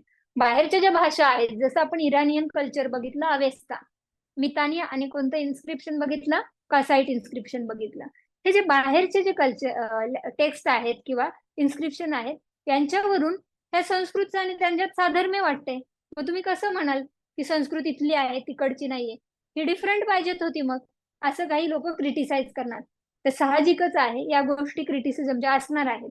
जर समजा इथली भाषा आहे तर इथली लोक पण दुसऱ्या ठिकाणी ते कॅरी करणारच ना, एकमेकांशी व्यापारी दृष्ट्या संबंध वगैरे आला. आणि सिंधू संस्कृतीच्या काळात व्यापार चालायचा की नाही, खेडे टू शहर चालायचा आणि काही प्रमाणात बाहेर पण व्यापार सुरू झालेला आपल्याला काही खुणा जाणवत होत्या. शिक्क्यांवरून वगैरे आपण थोडासा अंदाजा लावू शकतो. मग इथं तुम्ही कसं म्हणताय की यांचं ओरिजिन आउटसाइड, तर क्रिटिसाइज करणारे काय म्हणतात ओरिजिन यांचं ह्या लँग्वेजचं बाहेरचं आहे, ती तुमची मूळ ओरिजिनल भाषा नाहीये, कारण त्या भाषाच नव्हती, टेक्स्ट नव्हते. ओके. त्यानंतर selective interpretation of evidence. Critics argue करतात की थेरी जी आहे ती कुठेतरी सिलेक्टिव्ह इंटरप्रिटेशन वर वर्क करते, म्हणजे ज्याच्यामध्ये आर्किओलॉजिकल, लिंग्विस्टिक आणि जेनेटिक एव्हिडन्स एवढेच सिलेक्टिव्ह मुद्दे आहेत, एवढेच इंटरप्रिटेशन्स आहेत, एवढीच गृहीतक आहेत. काही बाकीची इन्फॉर्मेशन नाही जी ऑलरेडी आधी पण होती आणि तिला तिथं उलट मांडलंय. ओके, असं क्रिटिक्सचं म्हणणं आहे. त्याच्यानंतर हे contradictory genetic evidence. Some genetic study suggest significant migration into the Indian subcontinent, which contradicts the theory's premise of indigenous development. He theory म्हणते आम्ही इंडायजेनसली म्हणजे इथलेच लोक इव्हॉल्व्ह झालेत, डेव्हलप झालेत. पण काही जेनेटिक थेरी ज्या पहिल्या ओरिजिनल आर्यन इन्व्हेजन मध्ये आणि दुसऱ्या थेरीमध्ये सांगितलंय की ते लोक काय झाले, एकत्र आले. बरोबर, एकत्र आलेत आणि नवीन कल्चर सुरू झाला, असं त्यांच्या मते. कोणत्या सेकंड थेरीच्या मते होतं मायग्रेशन. फर्स्ट थेरी म्हणते ओरिजिनली ते तिकडूनच आलेले, सेंट्रल युरेशिया मधून, बरोबर की नाही, तिकडूनच आलेले आहेत. आणि आता ही थेरी म्हणते की नाही हे इथलेच आहेत. अशा 3 थेरी. यांचं म्हणणं होतं की ही कॉन्ट्रॅडिक्ट करतात. मग त्या जेनेटिक्स जे आहेत किंवा जेनेटिक एव्हिडन्स आहेत ना, हे तुम्ही बदलू नाही शकत. बदलू नाही शकत म्हणजे तेव्हाच्या काळातलं तुम्ही म्हणू शकत नाही हे असं नाहीये. आता चेंजेस केले जातात तंत्रज्ञानाचा वापर केला जाऊन, पण एव्हिडन्सला चेंज नाही ना करू शकत तुम्ही. ते ओरिजिनल आहे ते ओरिजिनल, त्याच्यामध्ये तुम्ही काहीच बदल नाही करू शकत. जर तिथं सांगितलंय की हे ओरिजिनल जीन्स इथले नाहीयेत, ही जेनेटिक इन्फॉर्मेशन दुसऱ्या रिजनची आहे, तर इथे तुम्ही म्हणू शकत नाही ही आपली इथली आहे. असं या थेरीमध्ये काही मुद्दे सांगण्यात आले. म्हणजे हे कॉन्ट्राडिक्शन होते, दोघांमध्ये काय दिसतो आपल्याला, फरक बघायला मिळतोय. ओके. त्याच्यानंतर याचे इम्प्लिकेशन बघूया थेरीचे. Cultural identity. Theory has implication for understanding origin of Indian civilization and culture, positing that they develop indigenously rather than being influenced significantly by external sources. ह्यांच्या मते कल्चरल आयडेंटिटी जी आहे ती काही बाहेरच्या लोकांकडून मिळालेली नाहीये, इथल्या लोकांनीच डेव्हलप केले. कारण आपल्याकडे वेल कल्चर्ड असं आपलं सिंधू संस्कृती होती, जिला IVC आपण म्हणतोय. आणि याच्यामुळे आम्ही काही असं मागे पडलेले लोक नव्हतो की जे इव्हॉल्व्ह होणार नाही, जे डेव्हलप होणार नाही. सो ही आम्हाला कोणत्याही एक्सटर्नल सोर्सेस कडून मिळालेली नाहीये किंवा कोणी आम्ही इन्फ्लुएन्स झालेलो नाहीये. तर हे आमचे मूळचे लोक काय झालेले आहेत, डेव्हलप झालेले आहेत. ओके. दुसरं आहे नॅशनलिझम अँड पॉलिटिक्स. हा मुद्दा, कारण का पहिल्या 2 थेरी सांगतात की वैदिक कल्चर जे संस्कृत आले ते तुमचं नाहीच आहे, आणि आपण आज प्राऊडली सांगतो की नाही आमचं काय आहे, ती सगळ्यात ओल्डेस्ट टेक्स्ट आहेत आमचे, ऋग्वेदा वगैरे महत्वाचे आहेत, बरोबर नाही, वैदिक टेक्स्ट जे आहेत ते. मग हे तर काय झालं, डायरेक्ट आपल्याला खोडून टाकल्यासारखं झालं आणि ते वेस्टर्न लोकांनी रिसर्च सुरू केलेला होता. तो आपण थोडंसं क्वेश्चन मार्क तयार होतो. लोकांचं म्हणणं आहे की हे पॉलिटिक्स आहे आणि कुठेतरी ते नॅशनलिझम पण आपल्याला बघायला मिळतं. कारण का काही नॅशनलिस्ट ग्रुप जे आहेत ते सपोर्ट करणार या थेरीला आणि काही लोक काय करणार, विरोध करणार. जे नॅशनलिस्ट नाही आहेत, आउटसाइडर फॉरेनचे लोक आहेत, ते काय करणार, विरोध करणार. तुम्ही उगीच नावावर घेताय तुमच्या ती संस्कृती, असं काय केलं जाईल, विरोध केला जाईल. तर हे पण काय परिणाम होतोय की मिक्सचर दिसतंय कुठेतरी, त्याच्यामध्ये काही प्रमाणात तुम्हाला पॉलिटिक्स बाबा दिसतंय जगाच्या दृष्टिकोनात, असं क्रिटिसाइज केलंय. कारण पहिल्या 2 थेरीजला डायरेक्ट तुम्ही कॉन्ट्राडिक्ट केलं आणि डायरेक्ट तिसरी थेरी ज्या पहिल्या 2 थेरीच्या उलट मांडली, हे क्रिटिसिझम मध्ये आपण बघितलेलं. पुढे आहे historical interpretation. Acceptance of this theory would require a significant re-evaluation of the established narratives of ancient Indian history. Particularly the origins and development of Vedic culture.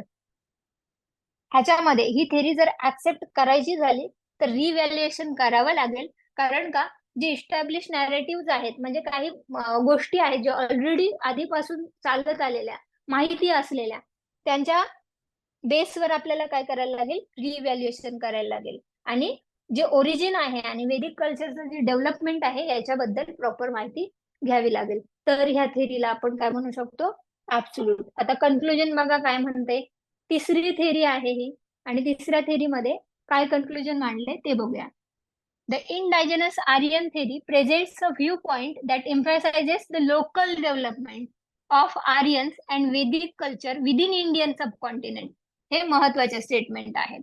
हे इथलेच लोकल लोक आहेत ज्यांनी डेव्हलपमेंट केली आहे, ऍज अ आर्यन म्हणून त्यांना ओळखलं गेलंय, आणि त्याच वेदिक कल्चर मधून काय झालेलं आहे, आपली जी डेव्हलपमेंट आहे त्याच्यातूनच काय झालं, वेदिक कल्चर इव्हॉल्व्ह झालं आणि पुढे कॅरी फॉरवर्ड झालं. ही एक कंटिन्युटी आहे, इथं कुठेही ब्रेक नाहीये. हे एक्सटर्नल कोणत्याही सोर्सेसचा याच्यावर प्रभाव नाहीये. ओके.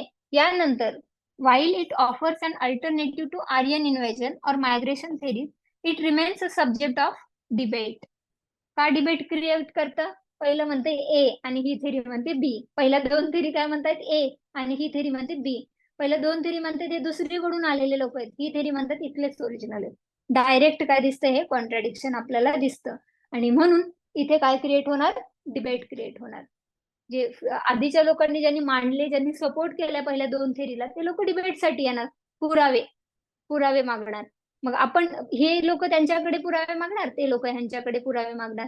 अशा पद्धतीने हा कंटिन्युअस डिबेटचा विषय होणार. ओके. सो अशा पद्धतीने आपल्याला कुठेतरी डिस्कशन जे आहे ते इंटरसेक्ट करतं कल्चर, नॅशनलिस्टिक अँड पॉलिटिकल नॅरेटिव्ह बरोबर. कारण का, त्याच्यामध्ये काही गोष्टी ह्या असू शकतात, पॅट्रियोटिझम, नॅशनलिझम असू शकतं, पॉलिटिक्स असू शकतं, असं एक प्रकारे कन्क्लूड पण केलं जातं. आणि कुठेतरी पुरावेच जर नसतील तर थेरीमध्ये डिबेट हा कंटिन्युअस चालेल, कोणत्याही गोष्टीमध्ये चालेल. जसं विज्ञान आहे, विज्ञानात पण डिबेट होतात, पण जेव्हा सांगितलं जातं की हे ऍब्सोल्यूट आहे आणि त्याच्या मागे काहीतरी पर्टिक्युलर रिसर्च आहे, तेव्हा त्या गोष्टी काय होऊन जातात, क्लिअर होऊन जातात. ओके. आपली अजून एक थेरी राहिलेली आहे, ही आपण आज बघायची की नेक्स्ट लेक्चर मध्ये बघायची?